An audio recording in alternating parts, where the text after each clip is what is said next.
Bienvenidos a todos y a todas. Aún están ingresando en la sala otros compañeros, pero vamos a ir empezando por lo menos con los detalles previos.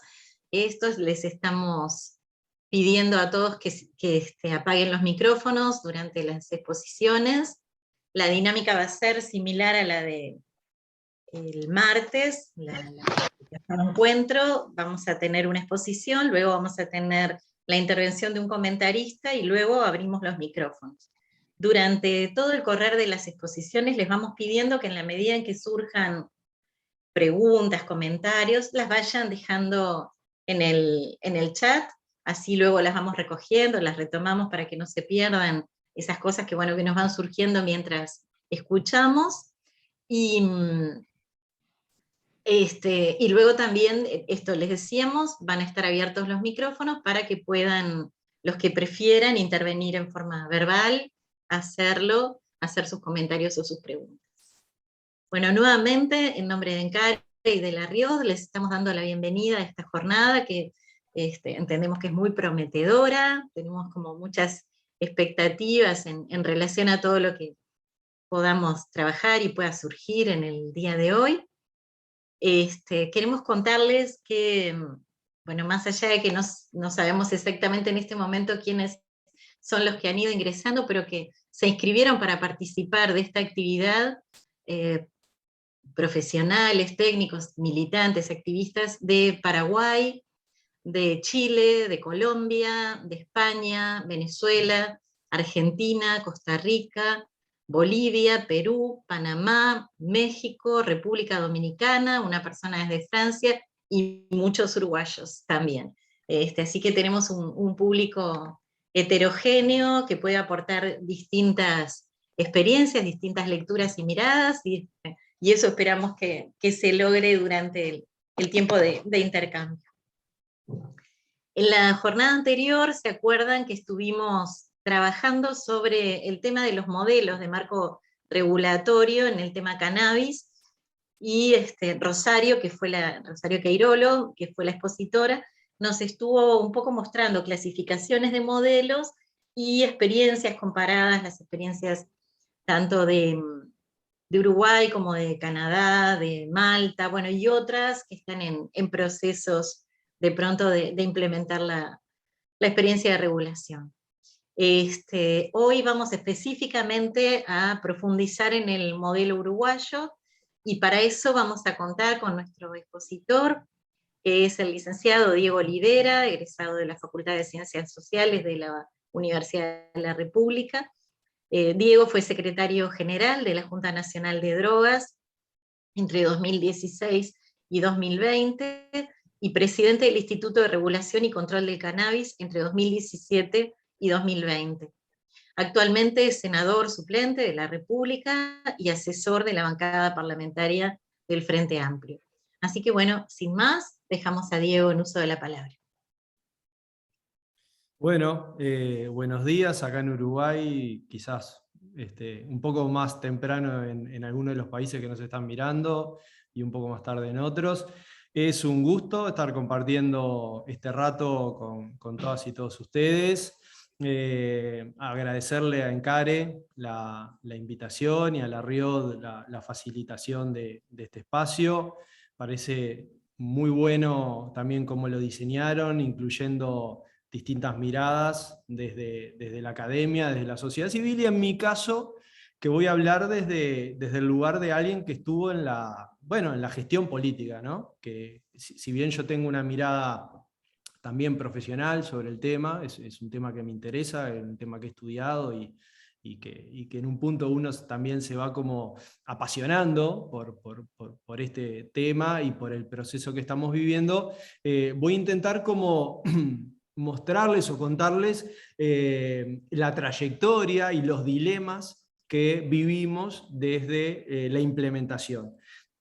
Como Ana dijo, tenemos público mixto, tenemos gente que conoce bien el Uruguay y que vive en Uruguay, y gente que no. Entonces le voy a pedir disculpas a los uruguayos cuando quizás aporte información que para ustedes ya es conocida, pero que me parece fundamental que quienes nos escuchan desde otros países la puedan manejar, y hay una parte, digamos, de profundización y también de perspectivas, porque hay una nueva agenda de discusión en torno a la regulación, más allá de lo que hoy tenemos vigente y en funcionamiento, que me parece que ahí sí puede ser bien interesante para todo el público que nos acompaña, y por supuesto que estaré muy agradecido de escucharlos y escucharlas una vez que la exposición finalice, con consultas, con ideas.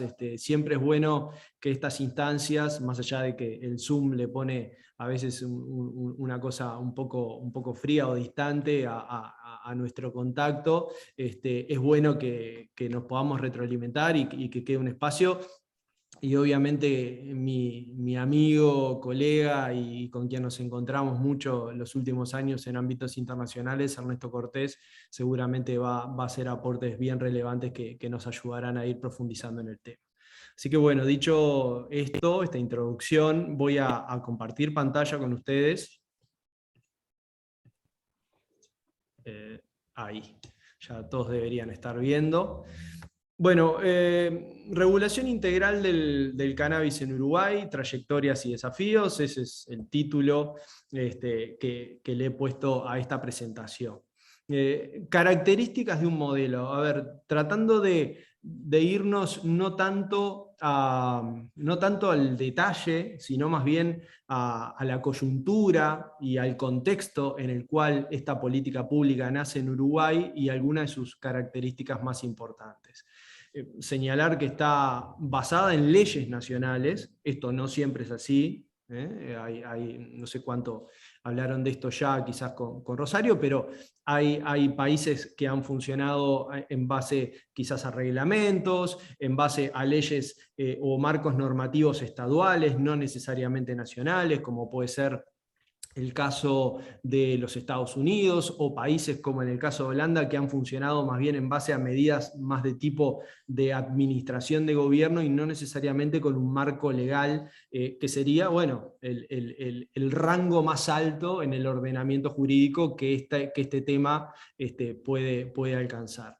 Otra característica bien importante y bien distintiva del modelo uruguayo es que es integral, que aborda todos los usos, o al menos las grandes áreas, los grandes ámbitos de producción y los posibles productos derivados o formas de uso que el cannabis tiene, incluyendo el uso adulto, que es un poco el parteaguas, ¿no? Países que han incluido la legalización del uso adulto dentro de sus marcos normativos y países que no. Uruguay tiene, además de la característica de haber sido el primero, el haber abordado la cuestión en su conjunto y no haber iniciado por algunos tipos de uso que después van escalando hacia medidas de mayor apertura.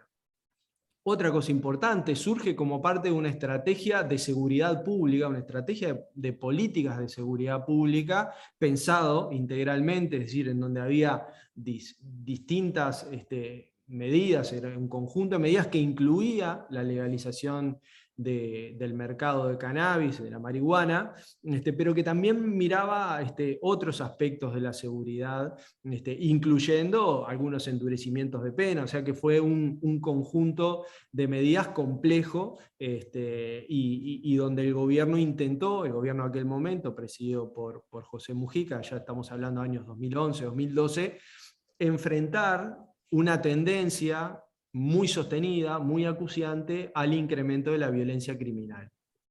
Uruguay, que se consideraba a sí mismo un país más bien pacífico, con altos índices de cohesión social, venía viendo, sobre todo después de la recuperación de la democracia, año 1985, un progresivo deterioro de los índices de delito, y que es un tema que hoy sigue estructurando la agenda pública en Uruguay. No es un tema cerrado para nada. Menciono esto porque a la legalización se puede llegar desde distintas agendas. El tema de seguridad pública en general siempre está en alguna medida, pero a veces hay países que llegan más desde las cuestiones de equidad social, hay países que llegan más desde una perspectiva sanitaria, Hay países que llegan más desde la defensa de derechos civiles. Bueno, en Uruguay la agenda de seguridad fue, digamos, la punta de lanza de este debate. Luego aparecieron otras cosas, pero el momentum de propuesta y discusión parlamentaria tuvo que ver con eso. En el contexto también de una particular argumentación de la coherencia de esta decisión con el derecho internacional, que sigue siendo un gran tema, pero particularmente en ese momento muchos entendían a nivel internacional que Uruguay estaba desafiando el ordenamiento jurídico internacional, particularmente porque hay toda una discusión en torno a si la legalización del mercado de cannabis se integra armónicamente con las disposiciones de las convenciones internacionales o no. La opinión mayoritaria es que este tipo de medidas no están contempladas en las convenciones y eso, bueno, tuvo en su momento fue una gran polémica y también de parte de nuestra Cancillería y nuestras delegaciones diplomáticas ante las Naciones Unidas, motivo de mucho trabajo, de mucha argumentación, de mucha reflexión.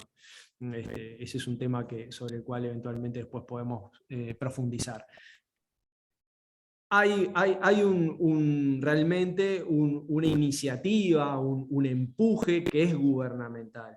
¿Sí? Ahí está toda la discusión de cuánto la regulación uruguaya se hizo desde arriba hacia abajo o desde abajo hacia arriba. Yo creo que hay una combinación de ambas cosas, pero uno identifica que es muy difícil que esto hubiera sucedido en Uruguay si el gobierno realmente no se ponía al hombro el remitir un proyecto al Parlamento, en liderar la discusión, y por supuesto había una sociedad civil muy activa en el tema, en algunos casos con muchos años de trabajo en estas cuestiones, un sector de la sociedad civil muy favorable a la regulación, pero otras organizaciones o colectivos o asociaciones profesionales que mostraban reparos o inclusive una decidida oposición. Entonces el rol gubernamental fue importante en un país como Uruguay, donde el Estado tiene una centralidad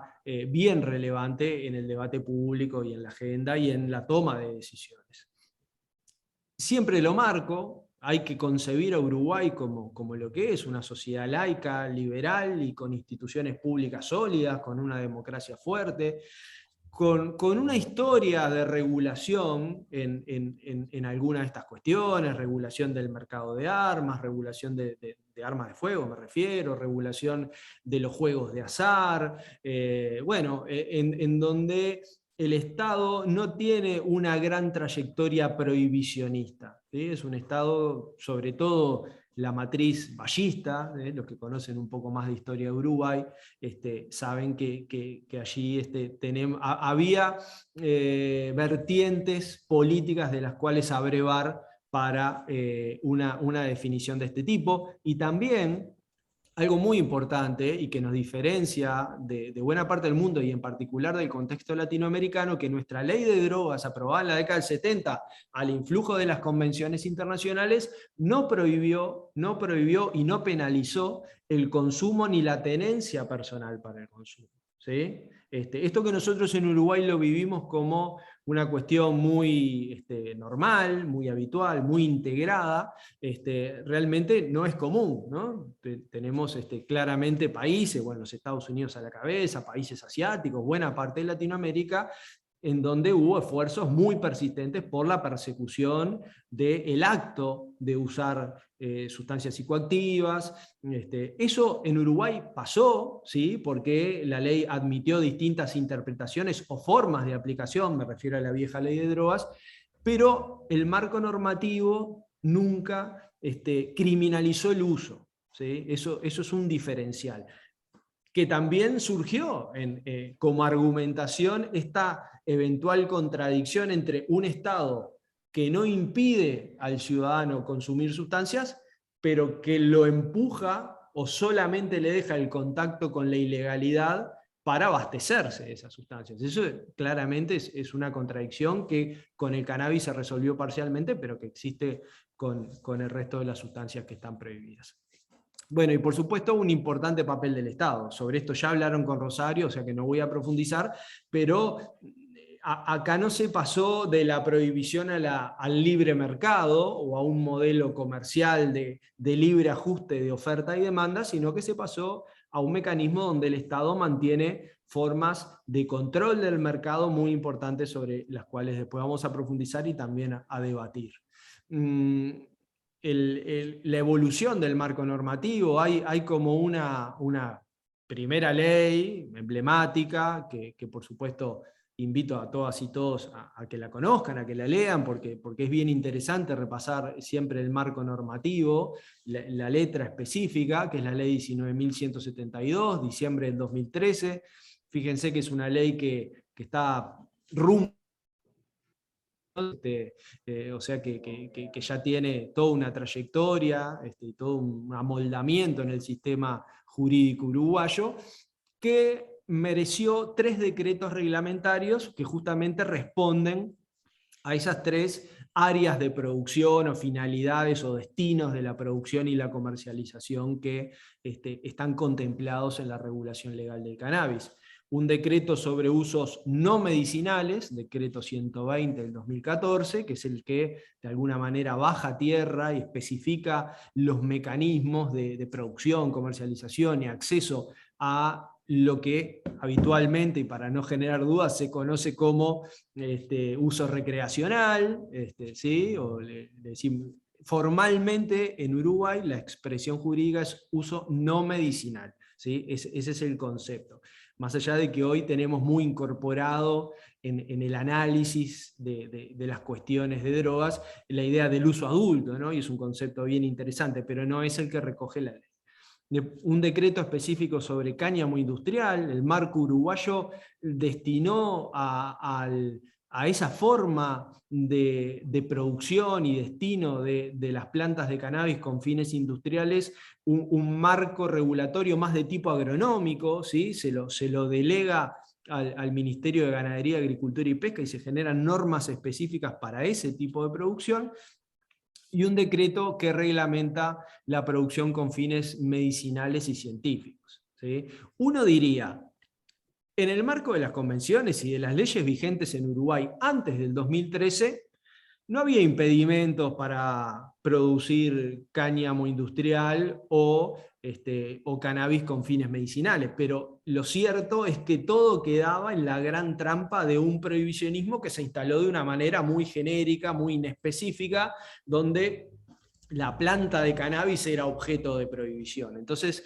de alguna manera, todo caía, ¿no? Toda posibilidad o proyecto productivo caía un poco en las redes de la prohibición, más allá de que nuevamente cuando uno analiza el marco jurídico, no había prohibición específica de la producción medicinal, pero lo cierto es que luego no se generaba el canal para que eso pudiera suceder. O sea que la ley 19.172, que tiene como gran objetivo legalizar la marihuana y el acceso con fines de uso adulto, recreacional, se ocupó de los temas industriales y medicinales, ¿sí? Marco esto porque en muchos países sucede lo contrario. La punta de lanza es el cannabis medicinal, ¿no es cierto? Es lo primero que se discute y después aparece otra cuestión. Acá fue al revés y eso nos hace un caso atípico, si se quiere, en el proceso de toma de decisión, de formulación de la política. Luego tuvimos, bueno, una segunda etapa de legislación, fíjense ustedes, unos 5 años después de la primera aprobación, con 2 leyes, una que va a la promoción de la investigación científica y que genera mecanismos específicos de promoción e investigación, de promoción y de financiamiento, ¿sí? Y de institucionalización de la investigación con cannabis, la declara como una actividad que es regulada, pero que debe ser promovida, que debe ser facilitada por el Estado. Esto es distinto con respecto a las otras formas de producción. Allí está esa ley, es una ley muy buena, lamentablemente se ha aplicado muy poco, ¿sí? Estamos como a la espera de que se avance para aprovechar ese valioso marco normativo, y la ley 19.847 se aprobaron con días de diferencia, por eso los números son tan parecidos, que es la que regula o toma una serie de disposiciones vinculadas a la accesibilidad al cannabis medicinal. Porque la ley 19.172 dejó muy bien resueltas, o bastante bien resueltas, las formas de producción, pero no necesariamente el acceso de los pacientes a los productos. Y ese fue un tema donde realmente ha habido un empantanamiento, es un tema de debate en muchas partes del mundo, pero particularmente en Uruguay ha tenido especiales dificultades, y entonces el Parlamento, con esta ley que fue aprobada por unanimidad, todos los partidos votaron esta ley, si bien fue una propuesta del Frente Amplio, de alguna manera le indica al Ministerio de Salud Pública qué es lo que debe hacer o qué disposiciones debe sí o sí tomar para facilitar el acceso a cannabis. También una ley escasamente implementada hasta el momento. Bueno, si bien algo ya hablamos de esto, sobre la 19.172, la primera, pero algunos detalles como de la traducción jurídica de la idea de la regulación legal o la legalización, ¿sí? Porque hablar de legalización implica retirar, desplazar al previsionismo, decirle al previsionismo, bueno, tenés que no meterte con esta sustancia, pero hay distintas maneras de hacerlo. La más radical sería eliminar al cannabis de la lista de sustancias prohibidas. No es lo que se hizo en Uruguay. O sea, el cannabis en Uruguay sigue siendo objeto de persecución penal, salvo, excepto cuando, y la ley procede por la vía de la excepción, y por eso resalto esto, salvo cuando se produzca bajo licencia del IRCA, del instituto que ahora lo vamos a presentar, bajo licencia, digamos, del Estado, con permiso específico del Estado y con determinadas finalidades. No es que se puede producir cannabis de cualquier manera, ni se puede distribuir o comercializar cannabis de cualquier manera, sino bajo reglas muy específicas y eventualmente estrictas. Lo que caiga por fuera de esa reglamentación puede ser objeto de aplicación de las mismas leyes penales. O sea, en Uruguay nosotros tenemos gente que va presa, y no pocos años, por intentar ingresar 40 gramos de cannabis a un establecimiento penitenciario, por ejemplo. Es decir que, sobre todo para quienes nos escuchan desde afuera, no pensar que acá el cannabis dejó de ser materia de persecución penal. Dejó de ser materia de persecución penal cuando se cumplen o se recorren los carriles específicos que marcó la ley, ¿sí? Lo comento porque hay otras jurisdicciones que, o hay debates que van más por el lado de que el cannabis debe ser eliminado de la lista de sustancias prohibidas. Y eso genera un contexto completamente distinto, ¿sí? O sea, lo pondría en el lugar de las bebidas alcohólicas o el tabaco, que no es el caso en Uruguay. Entonces, bueno, la regulación que fija condiciones específicas, bien detalladas. Lo hablábamos hoy en el preámbulo informalmente, es una ley que incluye también medidas vinculadas al tratamiento, a la prevención, a las campañas de comunicación. Yo creo que eso en principio no está mal, ¿sí? Aunque uno diría que podría haber sido materia específica de otro tipo de regulación. Lo cierto es que acá hay un fenómeno de equilibrios políticos. Cuando el gobierno tuvo que, en aquel contexto, conseguir los votos para aprobar la ley, se encontró con parlamentarios, más allá digamos, de la estructura de partidos y que había, digamos, el partido gobierno tenía la mayoría en el Parlamento para aprobar la ley, había parlamentarios que miraban este tema como con mucha desconfianza, no estaban para nada convencidos, y lo cierto es que esto implicó que el diseño de la ley incluyera un montón de cláusulas, de medidas, como de, si se quiere, de prevención de eventuales riesgos, ¿no? Porque quienes se oponían, obviamente, consideraban que la legalización implicaba un riesgo de consumo desbocado, de incremento desproporcionado del consumo, incluyendo el mensaje que eventualmente se le podía dar a los menores de edad con respecto a esta sustancia. Bueno, todo eso estuvo arriba de la mesa, entonces esos equilibrios, o de alguna manera garantizarle a esos votos dudosos que tenía el Parlamento, que esto se iba a hacer de una manera muy cuidada desde el punto de vista de la salud pública, implicó la inclusión de estas otras medidas.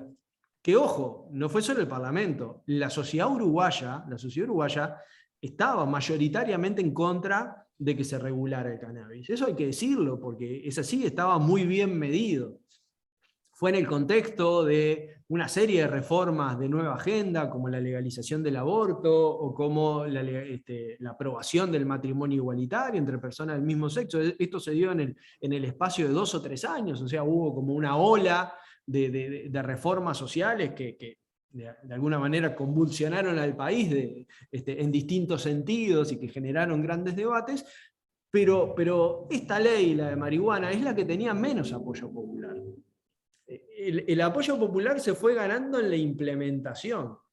Había un núcleo de un 30 y pico %, no más, un tercio de la opinión pública, que estaba afín, que quería que esto sucediera, pero no es fácil para un gobierno, no es fácil para los políticos en una democracia impulsar una reforma que tiene, bueno, una oposición social tan importante. Entonces, bueno, esos matices, esos resguardos, todas estas medidas como de mitigación de los eventuales riesgos y daños de la legalización fueron incluidas como parte de esa construcción de equilibrios políticos que siempre es compleja, ¿no? Una cosa es pensar las leyes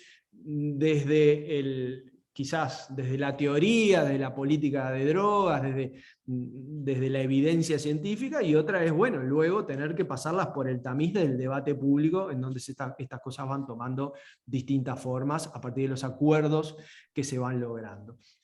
Sí destaco, y esto me parece importante, porque lo diferencia con las historias regulatorias del tabaco y del alcohol, que se prohíbe la promoción publicitaria, ¿no? Dentro de esas medidas hay un artículo que prohíbe la promoción publicitaria. Después uno podrá decir, bueno, ¿qué pasa con este tipo de prohibiciones en el contexto de las redes sociales, de formas comunicacionales que el Estado regula con dificultad?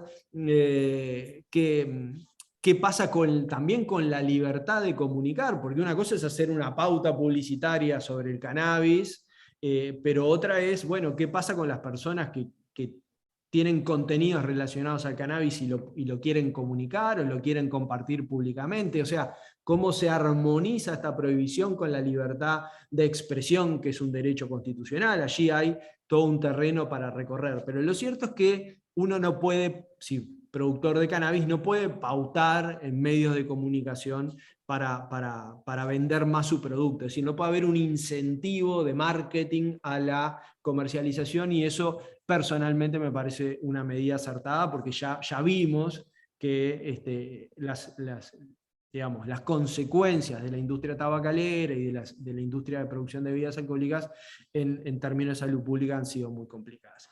Finalmente, lo otro que destaco de nuestro marco normativo estampado en la ley 19.172 es que se crea un instituto regulador. También esto no necesariamente es así. Los Estados Unidos, por ejemplo, fueron más por la vía de tomar sus institutos o sus autoridades regulatorias de alcohol y juegos de azar y agregarles al cannabis. Hay otros países que le encomendaron, por ejemplo, al Ministerio de Salud Pública, el caso canadiense. El Ministerio de Salud Pública es el encargado de la regulación, pero después hay otras regulaciones que son al segundo nivel de gobierno, ya sea provinciales o estatales. El caso uruguayo es particular porque crea una figura, una institución nueva que se llama Instituto de Regulación y Control del Cannabis, que se ubica dentro del Estado, que es dirigida por distintas instituciones públicas y que es de alguna manera el organismo competente, el organismo responsable para administrar la regulación en la mayoría de sus cometidos. Algunos hitos, digamos, a nivel como de línea de tiempo, ¿no? Cómo se fueron secuenciando los hitos de implementación.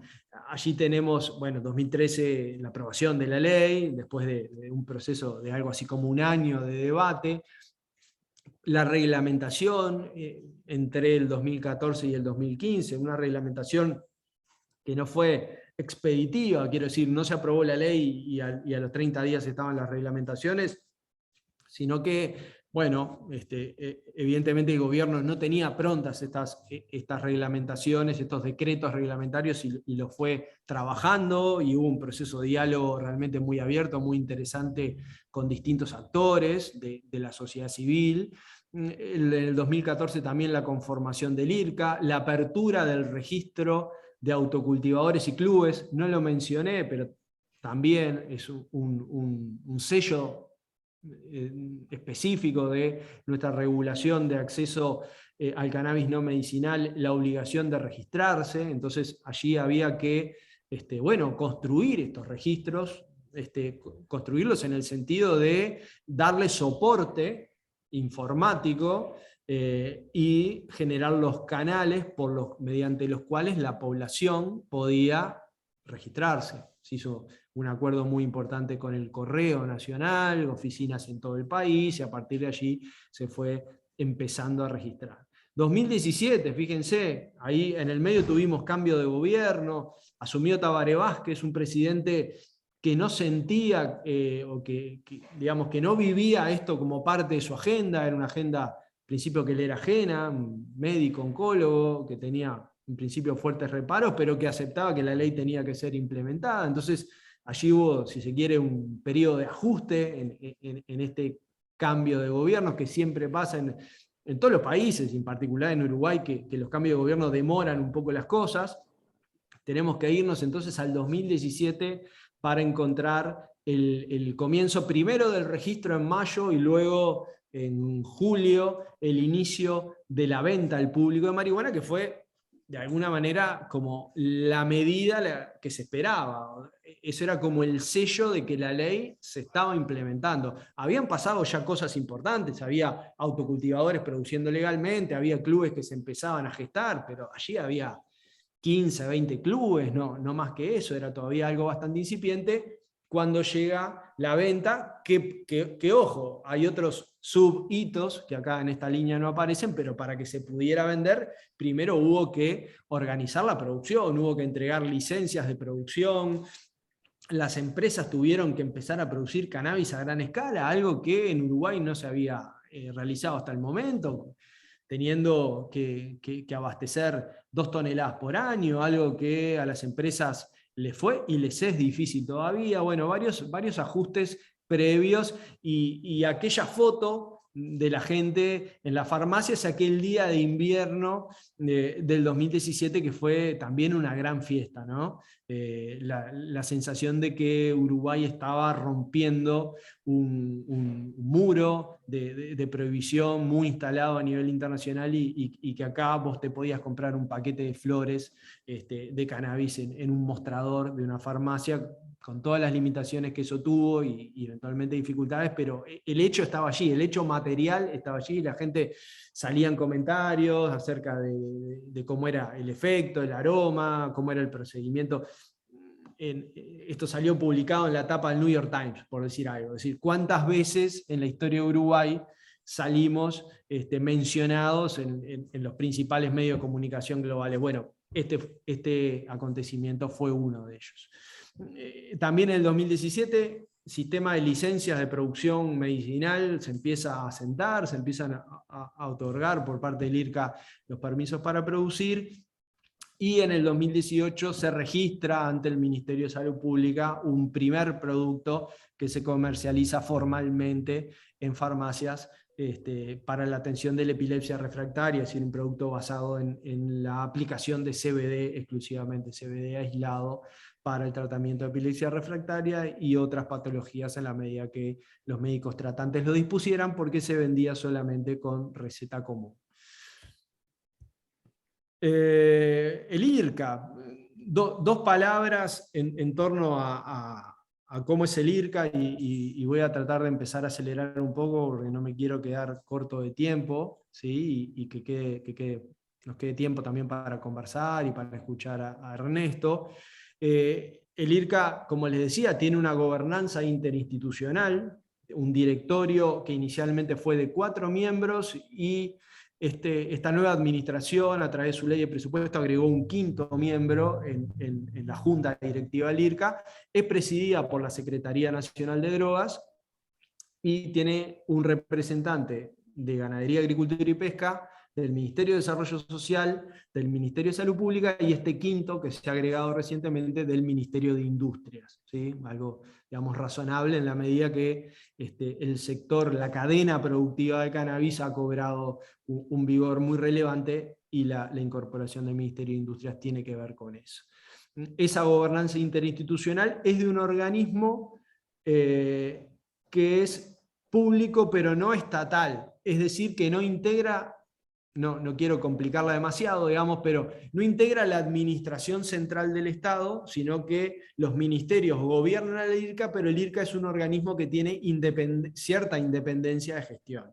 Es decir, puede gestionarse a la manera de una empresa o de una agencia privada, en el sentido de que sus integrantes, sus funcionarios, no son funcionarios públicos, ¿sí? Sino son personas contratadas para esos fines, y en la administración central del Estado lo que hace es auditar y a través del Ministerio de Salud Pública representar al IRCA ante el Parlamento. Un esquema, digamos, de administración pública muy particular, muy específico de Uruguay, pero que básicamente lo que hizo fue otorgarle al IRCA una intención de flexibilidad en la gestión, ¿sí? En que su administración pudiera ser lo suficientemente flexible como para ir acompañando el desarrollo del mercado, ¿sí? Y el IRCA tuvo estos años, ha tenido un claro proceso de desarrollo en sus capacidades técnicas, que son diversas y son exigentes.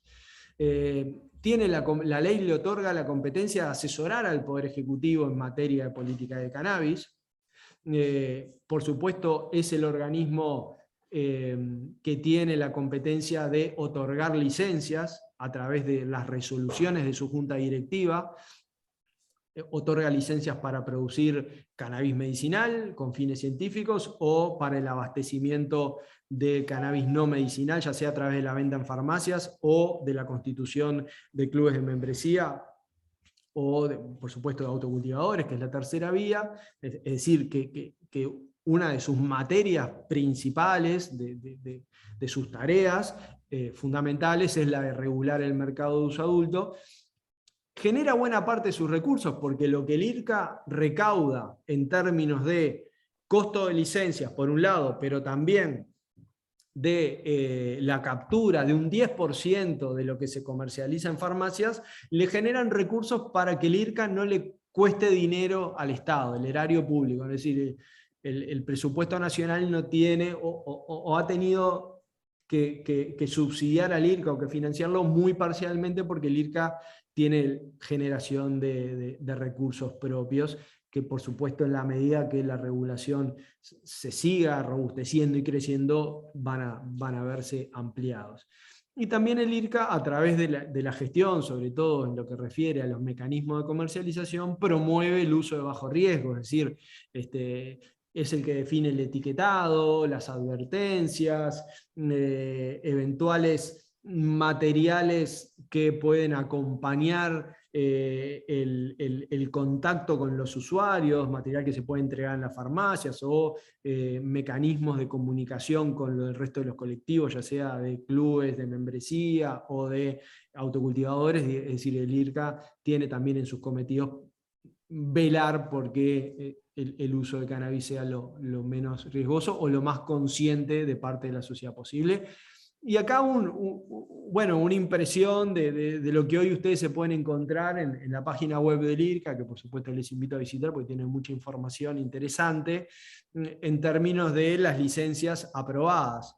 No son una cantidad espectacular, pero sí han ido creciendo, y ahí ven licencias de industrialización de cannabis, de cultivos de uso medicinal, de cultivo psicoactivo para uso adulto, operaciones logísticas en zonas aduaneras o zonas francas, bueno, y allí la cantidad de farmacias autorizadas a vender, 24, un número preocupantemente escaso que no se ha logrado ampliar, y eso es todo un tema, y la cantidad de personas, esto sí, son personas registradas para acceder al cannabis.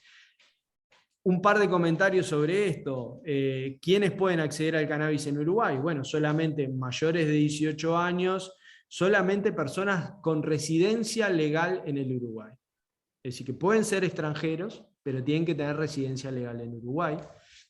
Se obtiene relativamente fácil la residencia legal en Uruguay, pero es solamente para ellos. Los visitantes al país o los recién llegados al país no pueden acceder por el momento. Y bueno, y personas que efectivamente se registren en alguno de estos mecanismos de forma excluyente, ¿sí? Y eso también es un señalamiento que hay que hacer. Uno no puede estar registrado en más de un mecanismo, porque la ley tiene, esta política pública ha tenido todo un esquema de no permitir que el usuario adquiera o acceda a una cantidad de cannabis que supere los 480 gramos anuales, ¿sí? Como si la regulación pudiera decirle al consumidor de alguna manera, bueno, vos podés consumir legalmente cannabis, pero esta cantidad y no más. Eso, por supuesto, considero que es materia de polémica. Es decir, la pregunta es hasta dónde una regulación puede condicionar las decisiones individuales, las libres decisiones individuales de cuánto consumir, ¿sí? Uno en Uruguay puede salir de un supermercado con un carrito con bebidas de alta graduación alcohólica, con las cuales, por supuesto, podría terminar en un centro de tratamiento intensivo, o podría terminar directamente muerto de sobredosis por consumo de alcohol, pero no puede comprar más, o no puede acceder, o no puede producir más de 480 gramos de cannabis en una tasa, digamos, de unos 40 gramos mensuales, que es la estructura que tiene diseñada esta regulación uruguaya. En el otro, digamos, en la otra vertiente, que son los usos, la producción con fines medicinales e industriales, bueno, la barrera del 1% de THC para separar el cáñamo industrial de otros de lo que se considera cannabis psicoactivo. Es decir, con menos de 1% de THC se considera cannabis no psicoactivo. Esto lo marco porque no es así en todos los países, ¿sí? Hay 0,2, hay 0,3, en general las regulaciones internacionales de cáñamo o hemp, como son conocidas en general a nivel global, funcionan con variedades de un THC realmente muy bajo, ¿sí? Lo cual tiene varias complejidades a nivel de lo que es la reproducción de plantas y la conservación. Acá en Uruguay se fue, si se quiere, más generoso en ese sentido al establecer el 1%. Las licencias de producción, ¿sí?, que son exigentes, es decir, quien pretende producir cannabis con fines medicinales o industriales tiene que presentar un proyecto muy detallado ante la autoridad correspondiente, en el caso del medicinal el IRCA, en el caso del industrial, como decíamos, el Ministerio de Agricultura, detallando, bueno, dónde se va a producir, qué cantidad de plantas se va a producir, con qué planes de comercialización. Tiene, antes de poder producir, ¿sí?, porque no se puede obviamente plantar el cannabis o adquirir los plantines antes de obtener la licencia, el postulante, el que quiera llevar adelante este emprendimiento, tiene que transparentar sus planes y luego obtener una licencia para esos planes productivos, sobre los cuales no puede excederse después, ¿sí? Por eso digo que es un esquema de licenciamiento bastante exigente, que incluye, dependiendo si es cannabis no psicoactivo o cannabis psicoactivo, distintas formas de medidas de seguridad, de control de acceso de personal, de videovigilancia. Bueno, esto puede variar, ¿sí? Es en general un régimen bastante más exigente para la producción medicinal y algo más laxo para la producción de cáñamo industrial. los distintos organismos, los dos principales organismos que se encargan de esto, que ya se los mencioné, han ido desarrollando instructivos y reglamentos específicos, o sea, han ido bajando a tierra, de alguna manera, el protocolo de obtención de estas licencias.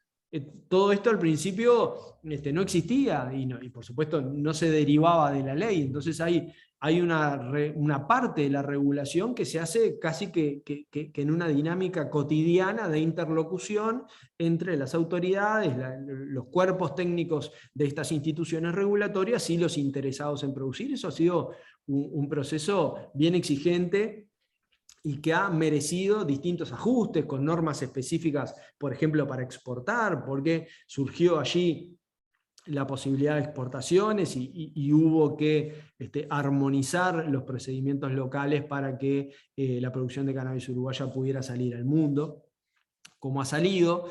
Un esquema de control antilavado que también tiene su exigencia, es decir, quien quiere producir cannabis en Uruguay tiene que transparentar el origen de los fondos, de los fondos que va a invertir en la producción, es decir, tiene que demostrar que esos fondos son legales, y esto lo tiene que hacer ante una agencia especializada, que es la Secretaría Antilavado. Eso tiene también su cuota de trabajo burocrático y de contralor gubernamental sobre las personas que van a producir cannabis. Esto, por supuesto, se diferencia de otras producciones en donde uno no tiene que demostrar demasiado de dónde obtiene el dinero para producir, salvo que, bueno, tener una cuenta bancaria y demás. Acá el nivel de exigencia es bastante mayor en términos de acreditación del origen legal de los fondos y de la legalidad de las personas que están involucradas en la obtención de beneficios con respecto a la producción.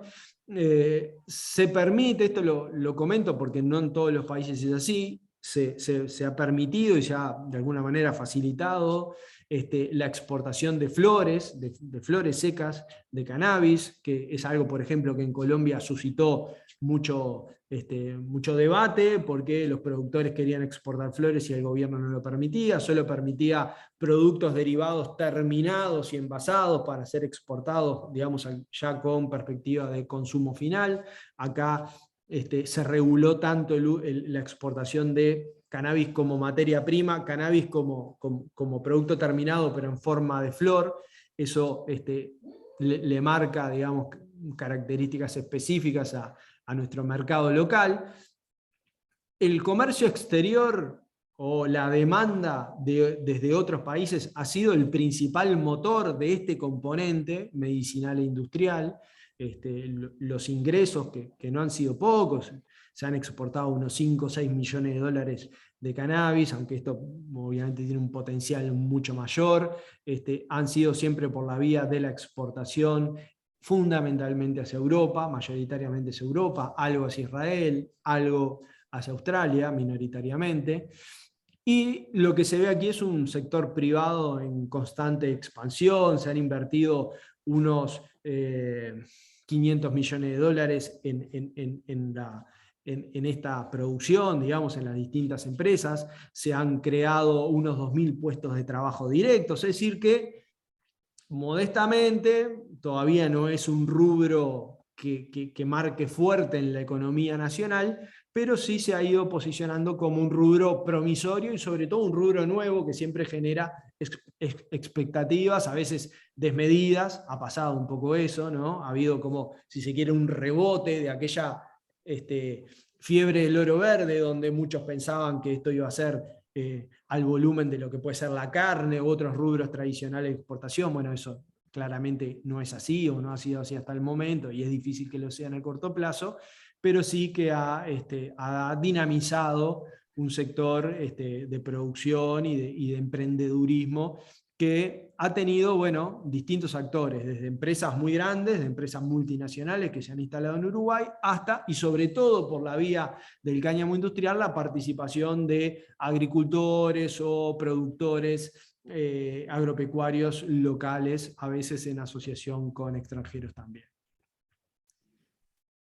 El mapa de actores institucionales, ¿sí?, Bueno, creo que me quedan unos 15 minutos más o menos, o sea que creo que me va para redondear. El mapa de actores institucionales es el siguiente, algo ya lo he ido mencionando, pero a nivel del uso adulto, el IRCA es el gran ente regulador, con salud pública estableciendo sobre todo algunos criterios que tienen que ver con el tipo de productos que se comercializan, los controles sanitarios a los productos que se comercializan. Ahí hay una incidencia del Ministerio de Salud Pública también por el hecho de que en Uruguay, y esto está en la ley, solamente se puede comercializar en farmacias, y las farmacias son comercios regulados por el Ministerio de Salud Pública, que están bajo regulación de Salud Pública, entonces allí hay como una participación también de ese ente, y la Secretaría Nacional de Drogas, que se ubica en la Presidencia de la República, que es de alguna forma el órgano superior en el gobierno en lo que refiere a política de drogas y que tiene allí una incidencia específica, sobre todo a través de la Junta Nacional de Drogas, que es esta reunión, es como un gabinete especializado en política de drogas en el gobierno uruguayo. En medicinal también, Ministerio de Salud Pública, IRCA, pero acá lo puse no accidentalmente al Ministerio de Salud Pública por encima. El IRCA tiene, y esto creo que lo tengo en la siguiente diapositiva, el IRCA tiene su prioridad en el otorgamiento de permisos para producir, para cultivar y para transformar, ¿sí? Para industrializar, es decir, obtener derivados, y el Ministerio de Salud Pública tiene competencia en lo que hace a la habilitación higiénico-sanitaria de las instalaciones donde se produce, a partir del secado hacia adelante, es decir, después de la cosecha hacia adelante, si es cannabis medicinal, debe desarrollarse en digamos, establecimientos e instalaciones habilitadas por Salud Pública, y también Salud Pública registra los productos, es decir, que para la venta al público, para que esos productos puedan ser comercializados al público, tienen que obtener un registro. A ver que se nos está, ahí, perfecto, se nos estaba metiendo un poco de ruido en la línea. Decía el Ministerio de Salud Pública es quien da la autorización de venta al público de los productos. Entonces acá, ojo, porque bueno, se generan tensiones.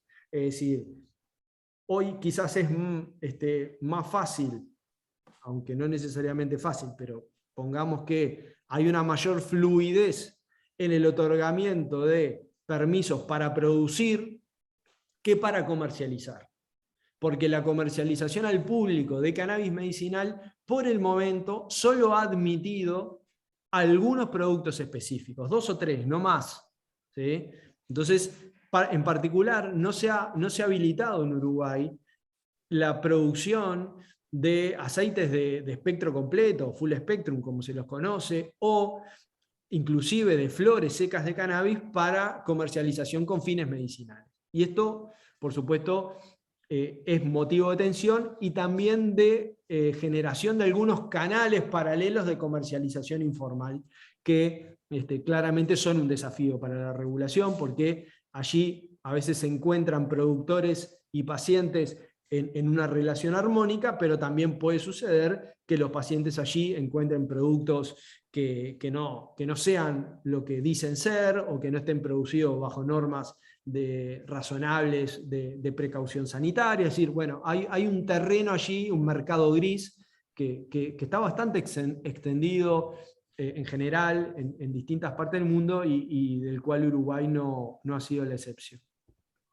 Como les decía, a nivel industrial, Ministerio de Ganadería, Agricultura y Pesca y el Instituto de la Semilla, que también allí tenemos como un delay porque se ha avanzado mucho en el registro de variedades no psicoactivas y se ha avanzado muy poco en el registro de variedades de cannabis y de material reproductivo con alto THC. Entonces también hay como digamos un mundo que tiene que ver con la producción de cannabis de alto THC que tiene como puesto un freno al no poder registrar sus variedades y comercializar sus variedades de semillas, y esto es otro de los asuntos. Como verán, algunos temas simplemente los estoy mencionando porque muchos de estos temas que señalo merecerían una discusión específica, ¿sí? Pero bueno, la intención era hacer como un pantallazo general, y eventualmente a partir de las preguntas después podemos profundizar.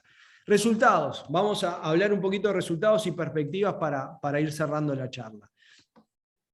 Aquellas premoniciones negativas, aquellas advertencias que bueno, circulaban en la sociedad uruguaya, en el sistema político, algunas veces a voz en cuello, ¿no? Hablando, referentes políticos hablando de que Uruguay se convertía en un narcoestado, de que las calles se iban a inundar de consumidores, bueno, todas aquellas imágenes, las razonables, las que los planteaban con un razonable cuidado y las que los planteaban con tremendismo y hasta cierto terrorismo verbal, ninguna de ellas se verificó. Es decir, hoy no hay discursos en la sociedad uruguaya, excepcionalmente los hay, pero realmente de forma muy restringida, que señalen que es necesario frenar la legalización del cannabis porque produjo algún tipo de problema o de emergencia sanitaria, ¿sí? No hay afectaciones negativas en la salud, y esto lo señalo porque está medido. O sea, el Observatorio Uruguayo de Drogas, en sus encuestas bianuales, que son encuestas muy buenas, muy abarcativas y que tienen un módulo sobre cannabis muy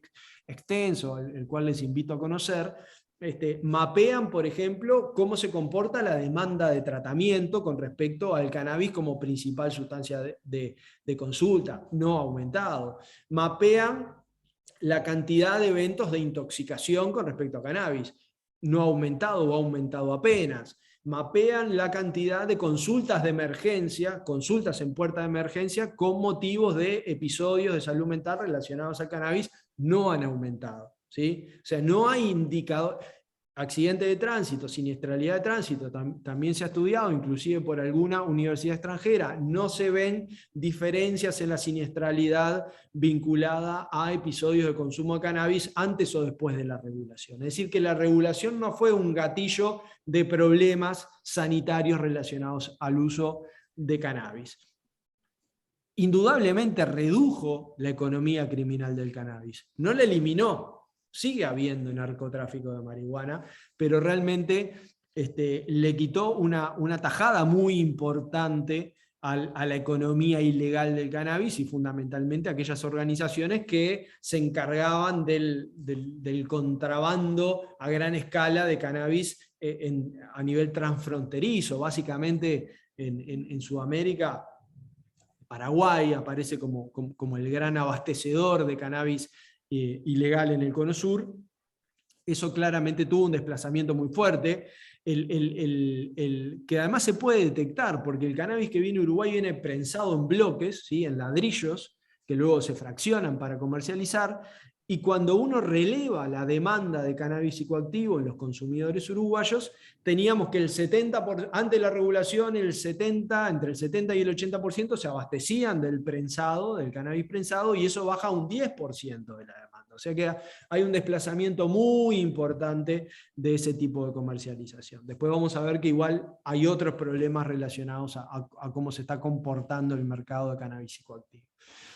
Generó un mercado formal pujante, es decir, se crearon empleos, hay inversiones, es decir, oportunidades de producción y de generación de ingresos legales y de pago de algunos impuestos. Si bien en Uruguay se fue, no por la vía impositiva, pero como les decía, digamos, el IRCA se financia básicamente con lo producido a través de las ventas de cannabis psicoactivo en farmacias, desató circuitos de innovación y conocimiento aplicado. Esto es muy claro, sobre todo a nivel de la agricultura, de la iluminación, del control de clima, es decir, los químicos, los ingenieros agrónomos, hay núcleos profesionales dedicados a esto, también quienes tenían el oficio, que se conocen como growers, ¿no? o cultivadores, que habían desarrollado su oficio un poco, ¿no? escapando de la persecución o de la criminalización, hoy tienen un lugar y se han posicionado en distintas organizaciones o empresas productivas. Provocó esto que les decía, un amplio consenso político nacional. Hoy no hay actores en la política nacional, excepcionalmente el partido que está quizás más a la derecha del espectro político tiene reparos con esto, pero hoy no es la marcha atrás de la legalización, hoy no es un tema de agenda en Uruguay. No hay nadie que lo sostenga, no hay nadie que lo defienda activamente y que eso tenga un eco consistente en la opinión pública, porque también lo que les decía, hoy cuando vemos los índices de aprobación de esta medida en Uruguay han crecido muchísimo. Hoy la aprobación a todo el modelo de legalización supera en varios puntos, en más de 10 puntos porcentuales al rechazo. Y lo que se generó, bueno, es una parte de la sociedad que dice, no estoy ni de acuerdo ni en desacuerdo, no me molesta. ¿Sí? No son, digamos, votantes o ciudadanos que alguien los pueda movilizar en contra de la regulación. ¿Sí? Eso hoy no está sucediendo, que fue claramente un proceso, ¿no? Esto no fue de la noche a la mañana, la balanza se fue inclinando progresivamente, sobre todo, no tanto por la vocería que algunos podamos haber hecho de distintos ámbitos sociales, políticos o institucionales, sino porque la gente vio que esto se desarrollaba con total normalidad, ¿sí? Inclusive en localidades quizás con una impronta bastante tradicionalista o conservadora, en donde hay clubes canábicos o hay una farmacia que comercializa. También el hecho de que en las farmacias no existiera ningún episodio de violencia, de asaltos, de aglomeraciones de personas, porque todas estas imágenes que hoy parecen bastante ridículas en un punto, estaban, ¿no?, en la sociedad. ¿Qué va a pasar? ¿No? ¿Qué va a pasar si llega alguien? Estaba aquella gente que decía, bueno, y si llega alguien con mucha ansiedad de consumir y puede generar violencia contra otros clientes de la farmacia. Ese tipo de imágenes estaban en la sociedad y tenían un efecto en la cultura, y realmente se fueron diluyendo, porque también se vio que los consumidores de cannabis son tan diversos como la sociedad misma, personas de distintas edades, hombres y mujeres, de distintas extracciones sociales. O sea, es un tipo de uso que atraviesa la sociedad y que fue de alguna manera derribando consecuentemente todos aquellos prejuicios que existían, ¿no? Y esto, bueno, claro, genera en la sociedad una manera distinta de ver la política de drogas, porque el prohibicionismo aparece en muchos casos como la única forma de abordar la política de drogas. Por fuera del prohibicionismo solo hay caos, por fuera del prohibicionismo solo hay riesgo, por fuera del prohibicionismo hay desorden social. Eso está realmente muy instalado. Y acá, bueno, se demostró que no solamente es posible salirse del prohibicionismo, sino que es deseable. Es decir, que la situación mejora, que hay mejores oportunidades de gestionar los mercados por fuera del prohibicionismo y sin tanta inversión en persecución, en encarcelamiento. Es decir, que hay otra manera de abordar la política de drogas. Por supuesto, falta muchísimo, porque también está, como les decía, la contracara de un punitivismo que cada tanto reverdece en la sociedad uruguaya, y estos últimos meses no han sido la excepción en ese sentido. Rápidamente paso a algunos indicadores. Ustedes acá ven la evolución en la cantidad de consumidores en 3 niveles: los que experimentaron, probaron alguna vez en la vida, los que consumieron los últimos 12 meses, es decir, que se consideran personas que consumen activamente, aunque la mayoría de ellos consume algunas veces por año, y los consumidores de los últimos 30 días, es decir, acá sí, en general hay un grupo de personas que tienen un consumo, si se quiere, un poco más habitual o inclusive cotidiano de la marihuana. Y ustedes ven que acá, en 2014, que sería el punto de inflexión, de cambio de modelo regulatorio, no hay una disparada, ¿sí? O sea, esto se mantiene en básicamente la misma tendencia. La línea violeta es la tendencia y los puntos son las mediciones reales de consumo. Entonces, bueno, acá uno ve 2018 con la ley vigente, plenamente implementada, clubes, autocultivo, venta al público, y sí hay un crecimiento, pero no es un crecimiento despegado, no se ubica por encima de la tendencia de crecimiento, porque lo que hay que señalar es que las sociedades occidentales, al menos, Latinoamérica, Europa, Norteamérica, vienen en un proceso de desinhibición con respecto al cannabis, ¿sí?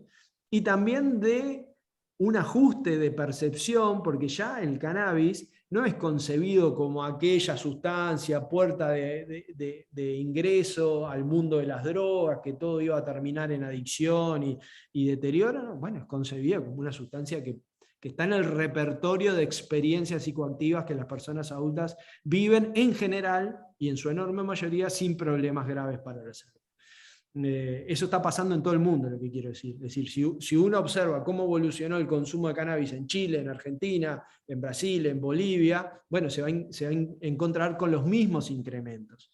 Entonces, o las mismas tasas incrementales. No es que haya un incremento potenciado o acelerado por la legalización, sino que es un incremento de época, es una cuestión epocal. Y además las personas son más honestas a la hora de contestar, porque hoy decir que uno consume cannabis realmente no hay prurito en reconocerlo. Antes sí, en un contexto previsionista, eso tendía a declararse mucho menos. La percepción del riesgo, otra variable sobre la cual pueden haber debates conceptuales, por supuesto, pero acá se hablaba de que la percepción del riesgo se iba a derribar, que la gente iba a pensar que el cannabis no tiene ningún problema y que entonces eso iba a volcar a un consumo excesivo. Bueno, fíjense, acá esto es percepción del riesgo de los consumidores con respecto a distintas formas de uso. Ninguna de ellas tuvo una caída, ¿sí? Hay una caída entre el 2006 y el 2014 en un contexto totalmente previsionista de la percepción del riesgo del uso ocasional, que es razonable porque el uso ocasional realmente es de bajo riesgo, una caída, pero no se extiende más allá del 2014. Es decir, que estos datos tiran por tierra la hipótesis de que la legalización deteriora. Es decir, que la gente se forma una idea sobre los riesgos de consumir cannabis que no tiene que ver con el modelo regulatorio. No es que la prohibición nos haga más conscientes del daño o que la legalización nos haga totalmente inconscientes. Eso no funciona así y los datos lo demuestran, Uruguay lo demuestra. Usen estos datos cuando en sus países se produzcan este tipo de discusiones que se van a producir. Y otra cosa bien interesante, que también se ha dado en los Estados Unidos, consumo en adolescentes. Venía en una tendencia incremental muy importante en el contexto de la prohibición, desde el 2013 en adelante. A partir de la legalización se plancha el consumo, descienden varones, crece un poquito en mujeres, pero la tendencia general es aún una estabilización. El consumo en adolescentes deja de crecer en la regulación. No solo que no solo que no se comprueba aquello de que los adolescentes iban a consumir más, sino que abandona el crecimiento que traía de antes. O sea que genera una mejor perspectiva sobre el impacto del consumo de marihuana en adolescentes, donde claramente los riesgos son relevantes y sobre los cuales hay que estar atentos. Cierro con esto. No voy a abundar en las tensiones entre el mercado legal y ilegal, primero porque me queda muy poco tiempo, ya estoy un poquito pasado, y porque entiendo que Rosario Queirolo lo abordó en su charla. Pero, a ver, básicamente lo que nosotros tenemos es cómo se compone las formas de acceso al cannabis psicoactivo dependiendo del tipo de uso. ¿Sí? Consumidores experimentales, es decir, aquellos que consumen algunas pocas veces por año, consumidores ocasionales, los que consumen en un régimen más o menos regular, pero que no van más allá de alguna vez por mes, y los consumidores habituales, que son consumidores de todas las semanas o inclusive de todos los días. Los consumidores habituales se llevan el 80% de la demanda, explican, son menos personas, pero consumen un volumen mucho mayor. Entonces, lo que pase con los consumidores habituales reporta mucha información sobre cómo es la dinámica del mercado. En consumo experimental, ustedes ven acá esta barra azul, que es la más grande, seguido por esta barra verde, que es el no sabe, no contesta, es decir, consume unas pocas veces por año, no sabe tampoco de dónde salió, porque capaz que consumió en una ronda y no tiene por qué tener claro de dónde venía ese cannabis. pero mayoritariamente son personas que acceden por un mecanismo que es alguien que participa directamente de la regulación me regaló ese cannabis. ¿Sí? El hecho del cannabis compartido realmente funciona mucho. Un amigo que cultiva, un amigo que participa en un club, me dio algo de cannabis y lo consumí algunas veces en el año. ¿Sí? Pero también hay personas que reportan secundariamente el acceso a cannabis proveniente del tráfico, del narcotráfico, de las bocas de venta de drogas ilegales. Y ya acá en el techo, de forma mucho más acotada, el acceso directo a través de farmacias y el autocultivo. Es raro que una persona que consume experimentalmente se autocultiva, pero hay algunas que sí lo hacen, quizás porque tienen una sola planta, o porque gustan más quizás del cultivo que del consumo en sí mismo. Luego, con ocasionales, ustedes verán que se amplía la zona de participación o de conexión con el narcotráfico, se amplía sustantivamente la participación del mercado gris. ¿Qué quiere decir el mercado gris?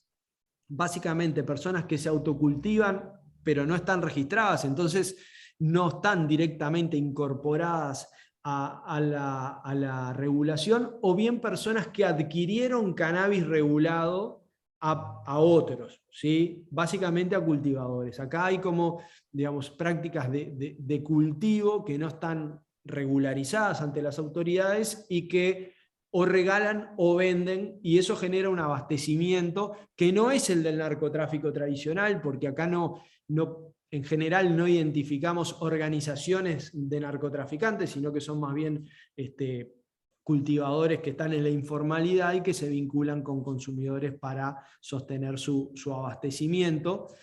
El cannabis regalado, de nuevo, o compartido muy ampliamente, y en el techo, bueno, ustedes verán que los porcentajes de abastecimiento por las vías estrictamente regulatorias son bastante escasos todavía.